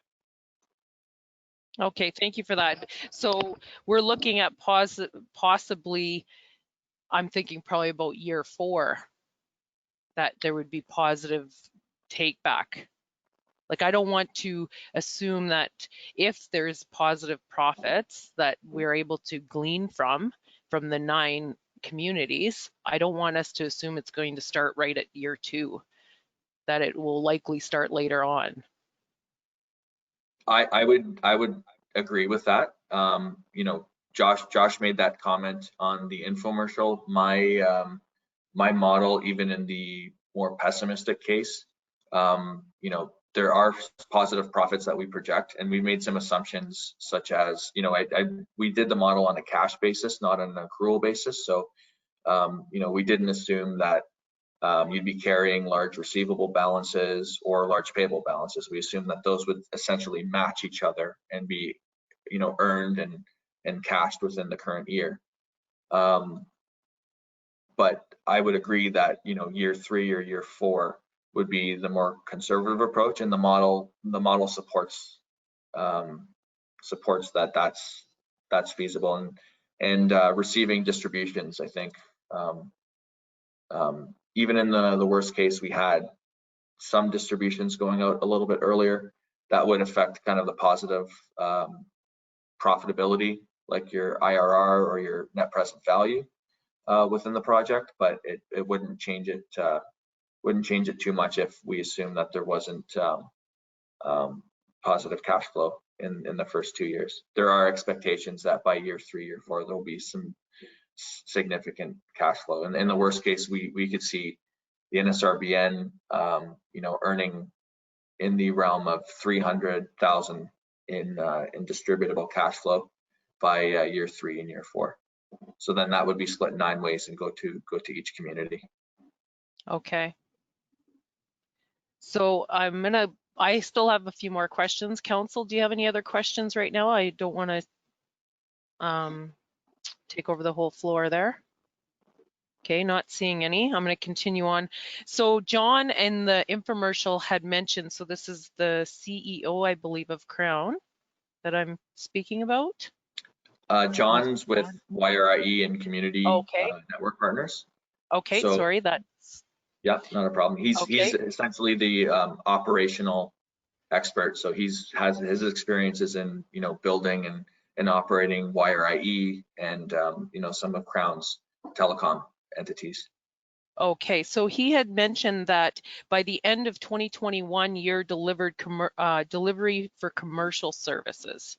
So I have a couple questions on this. So are we talking about putting the fiber, so specifically in Hornpain, are we looking at partnering with hydro and putting fiber on the poles and then having these demarcation locations where people can hook into? Yeah, so it either or a blend. So we are either applying to hydro for approval to mount poles and or burying the fiber. Our preference is to bury in most cases because of the cost, the ongoing cost with hydro and the requirement to you know, change out their poles and the expense. So where we can, we budgeted to do buried conduit, but that would be, and yes, you're right, it's very aggressive, but you know, it is very, very feasible that if we can get incorporated, put in the orders to Bell and Shaw for all the background stuff, do our construction assessment, or sorry, get our construction teams together and obviously work, you know, with Hornpain for whatever permitting we need and approvals we need to access your rights of way and roads, that it's not a large build for a lot of these companies, right? We're kind of deeming that the 9 communities really look like 9 subdivisions in a, you know, in a Toronto type of development, right? So so preferably it would be in ground. That would be the preference. Preferably would be in ground for all reasons, cost, weather, everything. Okay, so if we're looked at as a small community, how many of these demarcation locations are we looking at having, like for a place the size of Hornpain? Like, you know, is there a figure for that of how many per household, like down a street, like? And I'm assuming these are these green boxes that end up alongside, or the smaller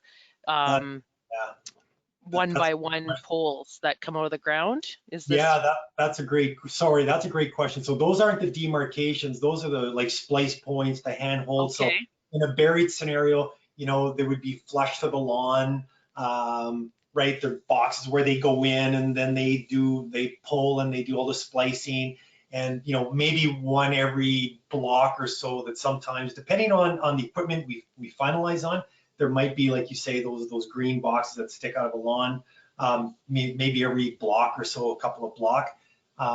But really, like we had fiber come down our neighborhood that Bell did actually. And after the second season, when the grass grows back, where they do a little slice, you don't see it anymore. You don't even see where the boxes are. So that's sort of what that is. Okay. And where is the fiber coming from? Like, where is your main source? Well, that's a great question. So we have orders, we have preliminary orders in your case with Bell. So it's the same place where Bell's fiber comes from. So right across the street from the town office, that beige building, the CN building, that's yes. CN's telecom building, right? Yep.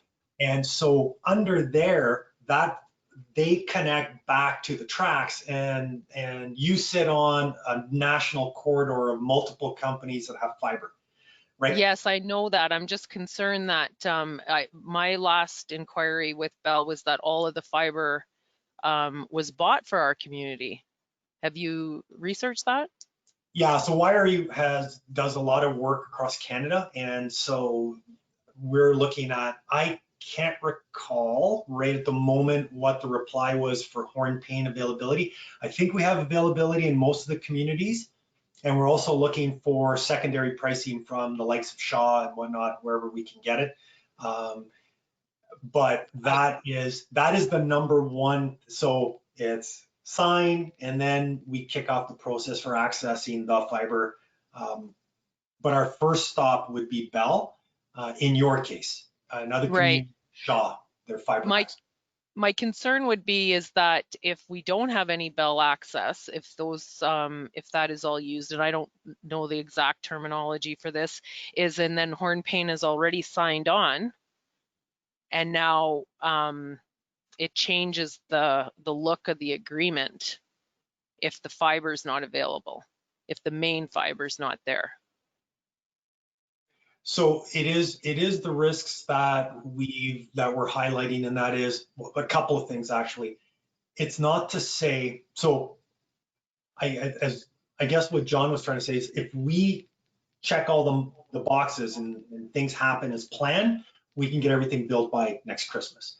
But there is the reality of Bell, Shaw, the network in some spots like Wawa that we need to build. That if there's a delay in an MTO permit, if Hydro does something, that is possible that the build cycles spill into the next year. If for some reason it takes too long for a community to sign on, it might spill into next year. So there are those parts of our risk matrix that, yeah, you're right. But at the same time, the good thing, and that's why we're happy partnering with YRE, because they also have Galaxy. So they have satellite assets and a lot of stuff that we're looking at. Also, we do know there's one community we have that's at risk already, and it's PECUNIARY. So we're looking at high intensity microwave sites that can bring more capacity than we need. Okay, is that the community, Amedeo, that you were referring to, that all the communities would have fiber except one? No, that's a very good catch. No, what I meant there was Wawa. So Wawa being about 3,000 or 2,000 addresses, we're not planning to build all of Wawa. It wouldn't make financial sense for the Nsrbn to do that. We're going to base that one on demand. Whereas all the other communities are all nicely contained, that it would make sense to go in, do it once to the extent possible. No, there are other communities where, as to your point, that Bell may not be able to provide the gateway service right away. We're looking for contingencies to that as we speak. Again, okay. I didn't pull the data on where we're at with Hornpain, and I certainly will get back to you on that. Yeah, I think that's imperative for us to know. Yeah.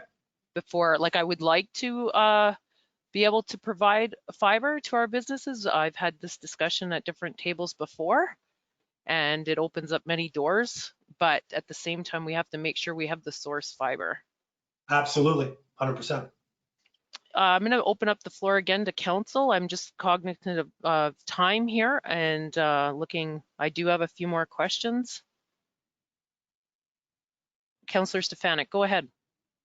Through you, Mayor, thank you. Amedeo, looking at under, just following up on the mayor's comments, when will the service be rolled out? You have many moving parts. I mean, you need approval from Bell, you need approval from Shaw, MTO, Hydro. I mean, there's many moving parts to sort of fit together in my opinion, a very short time span. Sometimes ministries don't act quickly as you wish them to act. I speak from experience.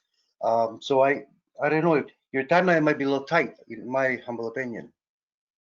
And that is, we know that. We absolutely know that. There's a couple of reasons for us sticking to that. One is we really need to get this project moving. And we feel that if everybody can come on board by the, the date, because it keeps stretching out, that we can finally get all those orders in and go to permit and do that.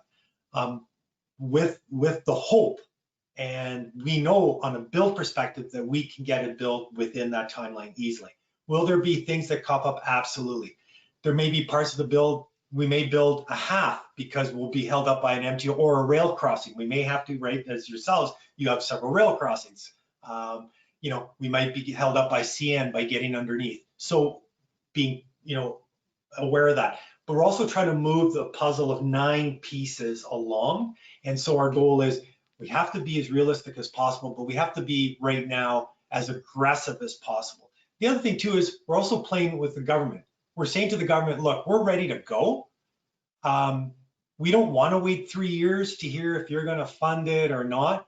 And because what's going to happen is each community is going to get picked off by these small operators, and you're going to get half service, and then we're really pushing to make sure that Hornpain is bulletproof, it's future-proof, that you have fiber to the prem, fiber to the home, but we need to get going. So absolutely, Councillor, you're right, very aggressive, but we have contingencies built to go around certain things. Some things we just won't be able to avoid, and who knows, we might get a really early snowfall next year, or this year, it's already 2021. Thank you. David, did you want to add something? Yeah, thank you, Mayor. I'd like to add that Amedeo, actually, we did get a quote from Bell for backhaul from Hornpain, which indicates to us through our partners at YRE that there is some backhaul that's available. So that's a positive that we would be able to provide service in Hornpain. Okay, thank you for that.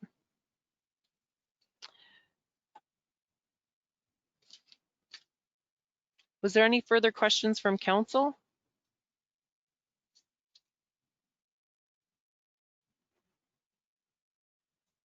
Okay, I don't see anything at this time.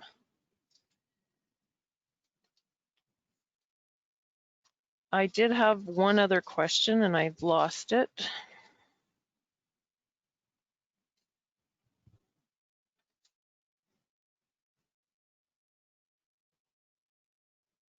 I'll put a question to yourself, Gail. We're going to discuss this and have a resolution prepared for next meeting. Is there any information that you would like me to ask tonight that you would want for that? Not off the top of my head, but I can review the documents that were provided for the meeting. I forget when it was, but the one that they had invited all council to, and you may have all received that information package as well, and may want to review that because there's quite detailed information in those presentations. So I'd have to review it. I don't have anything right off the top. I think you've covered quite a few points. Okay, great. Thanks, Gail. I did remember my final question to the team. I'm not sure who could answer it best. If Hornpain was to decide that this would be a good fit for our community, is there a possibility that we could slow that schedule down so that we could incorporate putting fiber in with, say, another service into our ground, or do you have to stick to your schedule? And my follow-up question to that is, do the $5,000 a month fees commence when we have the service?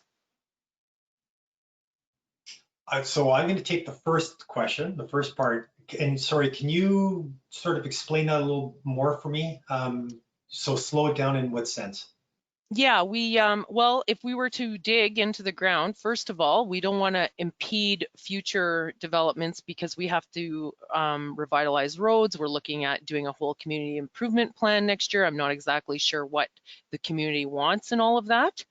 Then we've learned this lesson already, doing a culvert repair, an expensive and expansive culvert repair where we hit a bell line already and took down some bell. So if we have infrastructure in the ground that could possibly impede upon other things that we're already going to be doing, that's what I was kind of getting at, was that if I'm not sure exactly what our community improvement plan will hold. I'm not sure all the consultation that'll come out from the community, but I don't want us to put in a place where now we have infrastructure that we have to work around that we could have just waited 6 to 8 months and then it would have been part of the plan. So I think that's very wise, and I can't. So I'm working with another community where we're talking about the exact same thing, not related to this project, but it's called Dig Once. Basically, it's something that's catching up right across Canada. So I'm working on trying to figure out policies for this community and working around, well, how does that work? For all the reasons you mentioned, I think because you would be a shareholder and a voice at the table, that the team would, we'd work it out together. Obviously there would be the puts and takes. There would be, and David, obviously there would be the financial piece and the planning and all that, but speaking high level, I think it makes a lot of sense to really there's cost savings for the project too. So if you're going to open up the ground, better to try to do 2 or 3 things at once, and then it's pennies on the dollar. So at this level, I'd say, yeah, I think it's something we would have to talk about. Because at the same time, we wouldn't want to risk like you said, that the Nsrbn fiber gets cut as you're running something down a main corridor, to the extent that we're buried, which we would love to be. And David, I'll let you take the second one. So I'd say that's a yes, that we would stop and talk about the schedule and do all that.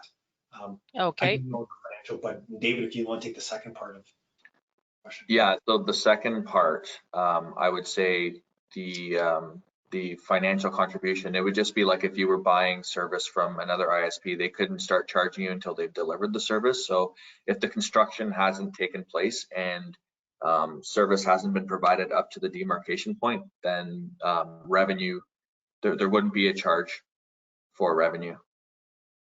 Okay, and just one other question on that point, David, is so would there be support though, so that our interior, to completely understand what we would need in our interior wiring, or we would be completely on our own to get that set up so that when the fiber is right out our door, we can hook up the next day, that now we're not paying for fiber that we're not using, that there's a delay now because we have to do the inside material stuff to our buildings or what have you?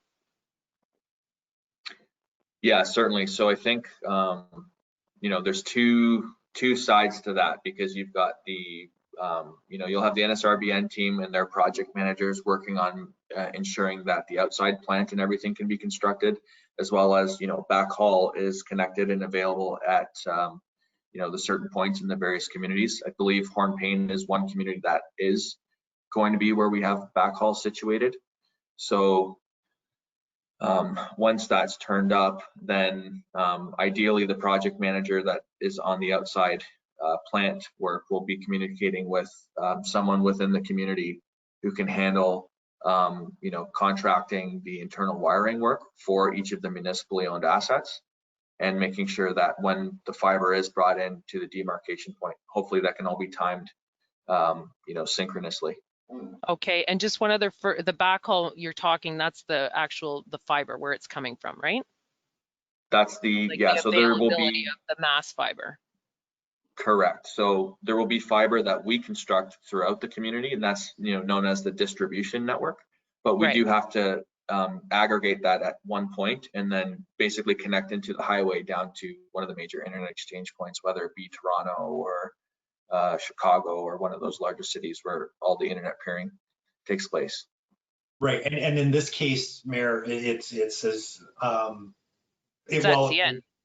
yeah, and so in every community, what we're doing is that the equipment hub will be within the town, like your building, right? Because it'll just be a rack. So it'll be the band offices in the community building. And so, you know how you can see the trench from the CN building across to your telephone pole outside your front door of your office and into, we would follow a similar route from that. There's a cutout on the side of the road.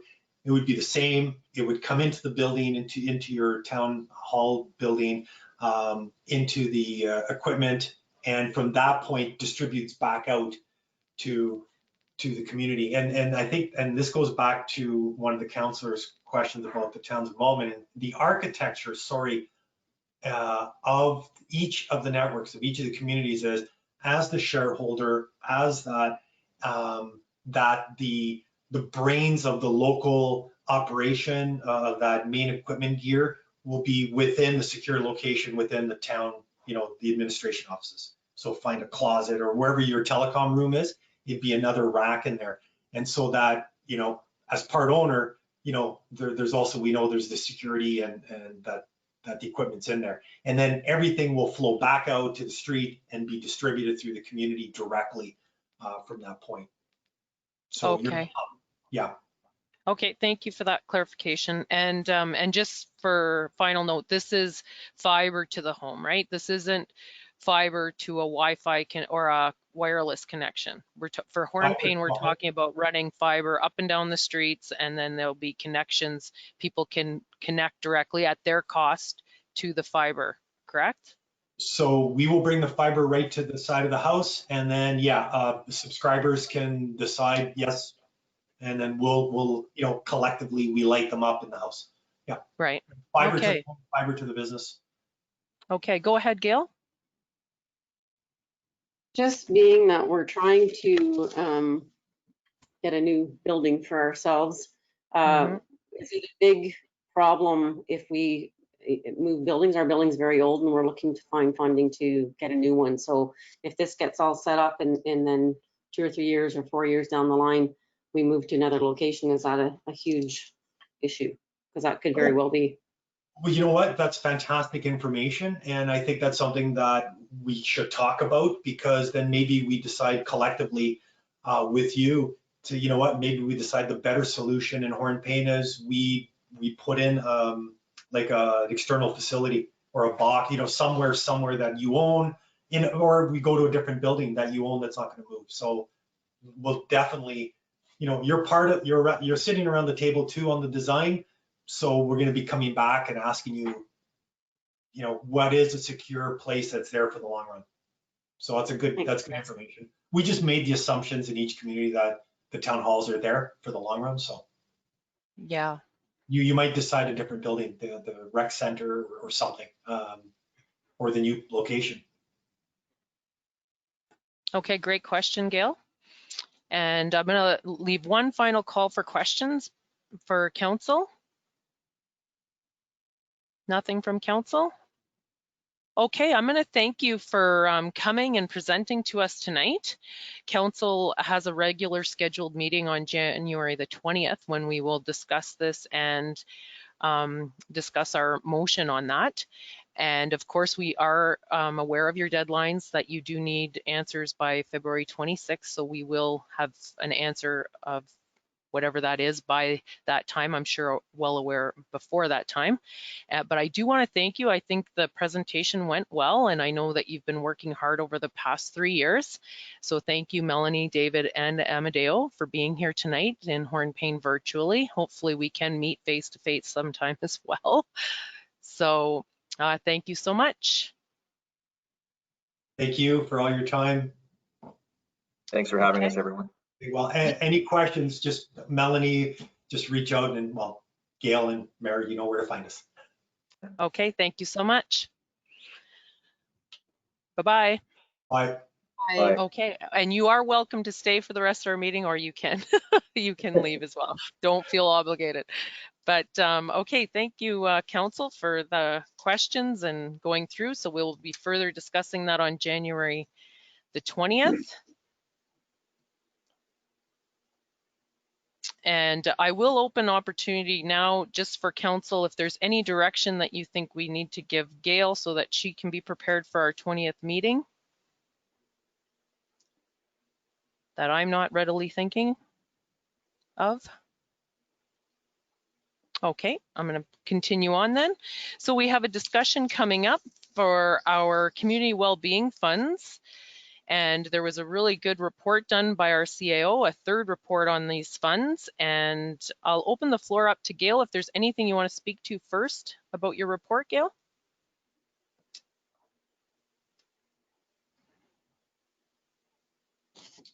The only thing that I might mention is we had briefly talked about the option of Municipal Service Corporation buying into a hotel option or opportunity. And when we rejigged these numbers the other day when we met, we thought, and after speaking with Municipal Council again, and also Carlo from the HTDC, we were more thinking that if that was going to be something that happened, it might be a better thing to do after the property's been transferred and the MSC can sort of handle that themselves, which would then not require the same amount of funds from the Community Wellbeing Fund. So if you are wondering why that figure has changed for Municipal Service Corporation, that's why. So I don't really have anything else. I think everything was pretty self-explanatory. But I'll certainly speak to it if you have questions. Okay, thank you for that, Gail. So I'll open the floor up for questions for Council about the report and about and if there's any suggestions from Council themselves on where they feel if there's something missing from the report or other areas that maybe we've taken oversight on and haven't put in the recommendation to put the funds to as well. Go ahead, Councillor Stefanik. Thank you, Madam Mayor. Solid report, Gail, and your team. I concur with all the recommendations that are in that report. I've read it, analyzed it. I'm behind it 100%. Thank you. Thank you, Councillor Stefanik. Any further comments from Council on the recommendations?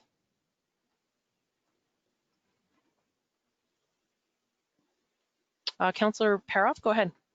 Yeah, no, I think it's good. I like it. I like the levy portion, and because it gives us a little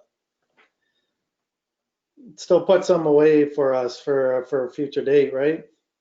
I kind of like that. So I think it's a Okay. good report. Okay, great. Thank you, Councillor Paroff.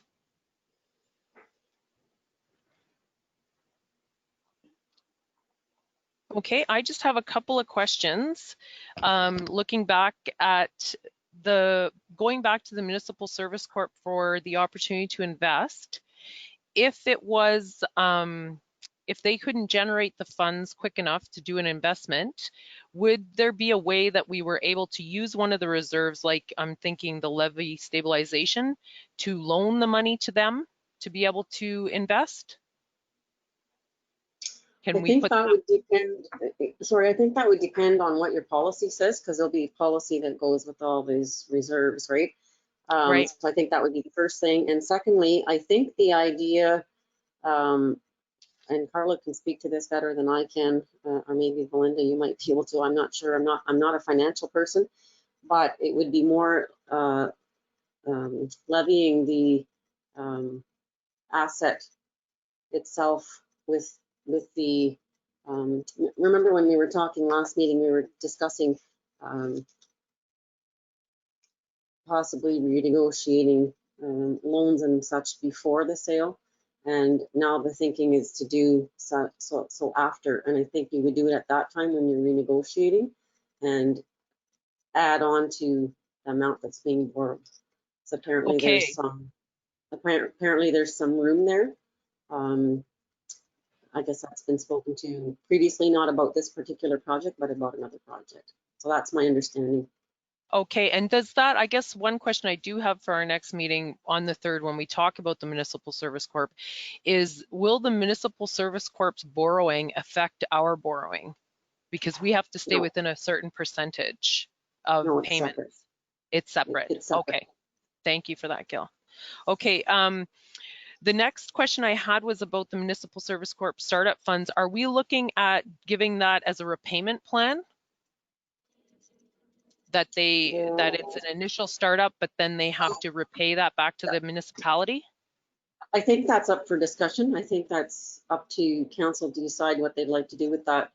When we didn't comment on that, but I think that's something that you can discuss on February the 3rd, if that's something that you'd like to see come back. Okay, so we can leave that portion for, so if council's in agreement to give 50,000 for startup funds, we can discuss that on the 3rd about whether those funds will be brought back to the municipality for some other use.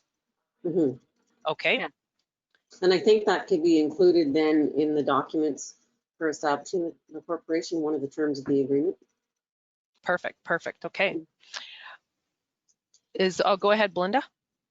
Councillor I just want to say I was glad to see that the municipal, when you talk about taking the investing of money out, I was happy to see that you did that, because I didn't feel good about that at all. I think anything that with the housing and all that, it should go under that arm's length portion of what we're trying to do with the Municipal Service Corp. I would feel a lot better doing that way, and it doesn't put the township in any kind of situation. So I'm looking forward to that. Yeah. Okay, thank you for that, Belinda. And the last comment I had was for the Community Improvement Plan Fund, if we don't end up needing the money for, I just want to go to that part, to actually get the plan created and that the use for that, we can use those fund dollars for matching incentives or that sort of thing with the plan. Is that my understanding? Yeah, that's exactly what that's for. We have the money set aside already in the planning dollars separate from this. Okay. So this isn't to go towards the plan itself, it's to go towards the incentives, which are to be determined still. In the plan. So we could, so that 50,000, that could be tripled or something within, because it could be matching that sort of dollars, correct? Yeah. Yep. Okay, and I'm great to hear, yes, we do have those funds set aside for the actual plan itself. Okay, any other questions from council on this, on distributing the community well-being dollars? Okay, so Gail, for these 2, 4, 6, 7 items, well, 6 items, I guess, there'll be, or 5, there'll be a policy, they'll follow the policy. Like the landfill reserve, we already have a policy for that reserve, correct? Well, we'll have to delineate what each fund is actually can be used for. You know, you might want to put in there minimums that you want the fund to go down to, or maximums that you want the fund to hold, and the specific uses. So specifically, say for the community improvement plan, you might want to say you're going to do tax relief at whatever it is you decide when the plan is done, and then, like you said, incentives for matching things. You can do loans, and you can do grants to businesses, whatnot. So I think once your plan is developed for that, you would outline that in this policy, and same with the other ones. Whatever it is that you want to cover, so there's no questions asked, just so it's black and white. So right. I guess basically just the details. Yes, I guess my question was more going, I just don't want to hinder us from moving forward because we haven't now created the documents that allow us to use those funds is basically that, because we will have to create some documents before the use of the funds, correct? We will, yeah, and I believe Melissa's going to be working on that fairly shortly. And I think she's got some fairly good best practice things to follow. So I mean, I'm not saying it'll be done overnight, but I think she has started thinking about it already. So Yeah. I think, No, and I'm not shouldn't saying, invest too much. yeah, and I'm not saying that all about rushing it, because some of Yeah. these things like the Economic Development Fund, that can be pushed later because we do have some funds that we're using now. So there will be a process. I realize that. So thank you for that. And hats off to all the staff about that. I'll wrap up for final questions. And if council is in agreement with the recommendation of the use of the Community Wellbeing Fund. Okay. Okay, so are you looking at passing a resolution at our next meeting then, Gail? Or when we do our budget? I think we're going to have to do it before the establishment of the Municipal Services Corporation if we want to give this money to this Services Corporation. So maybe I would need to speak with Melissa on it, and as you know, she's not quite back to us yet. So I'm thinking maybe not at the next meeting, but perhaps on the 17th of February. Okay, but the Municipal Service Corporation's the 3rd, right? Are we talking about that on the 3rd? It is. You'll have draft documents then to look over for bylaws and various policies and whatnot. So okay. What I'm hoping to do is also, if everybody's okay with those, incorporate changes and pass them as well on the 17th of February. Okay. So that's kind of what I'm thinking in my head. I mean, I haven't spoken to her yet, but because this really is kind of separate from your budget document, it's not coming out of the levy. It shouldn't really matter. Like, it doesn't have to be matched up with that document. Yeah, no, that's fine. Yeah. I was more concerned because you had said you wanted something passed before we distribute funds to the MSC. So I'm sure council would be in agreement that if we needed a resolution like we did for the hospital, that would be sufficient as well, if council is in agreement with that. If Gail needs that authority. Yes? Yeah. Yeah, okay. If you need to do that, Gail, you have that option available to you as well. Perfect, thank you. Okay. Okay, I think we're done then. I have a confirmatory bylaw.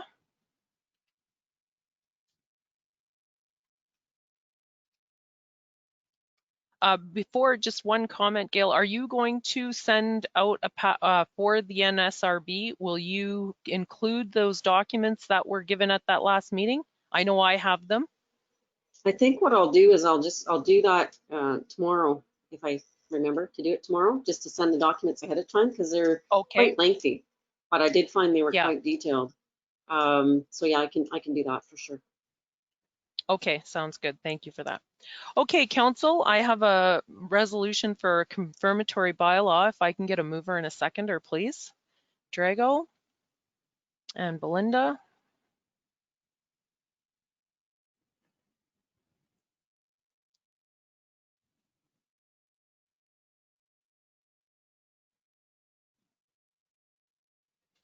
Okay, moved by Drago Stefanik, second by Belinda Kistemaker. Be it resolved that bylaw number 1833, being a bylaw to confirm the proceedings of council at their special meeting of council held on Monday, January 11th, 2021, be hereby read a first and second time and considered read a third time and finally passed.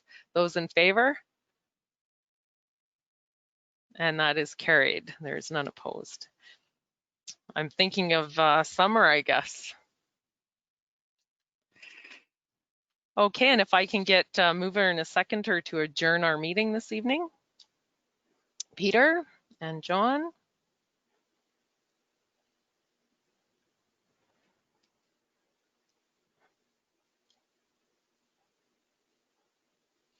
And that's moved by Peter Kistemaker, second by John Paroff. Be it resolved that we do adjourn this special meeting of council held on Monday, January 11th, 2021 at 8:09 p.m. All those in favor? And that is carried. Well, it was nice to see everybody and Happy New Year to you all.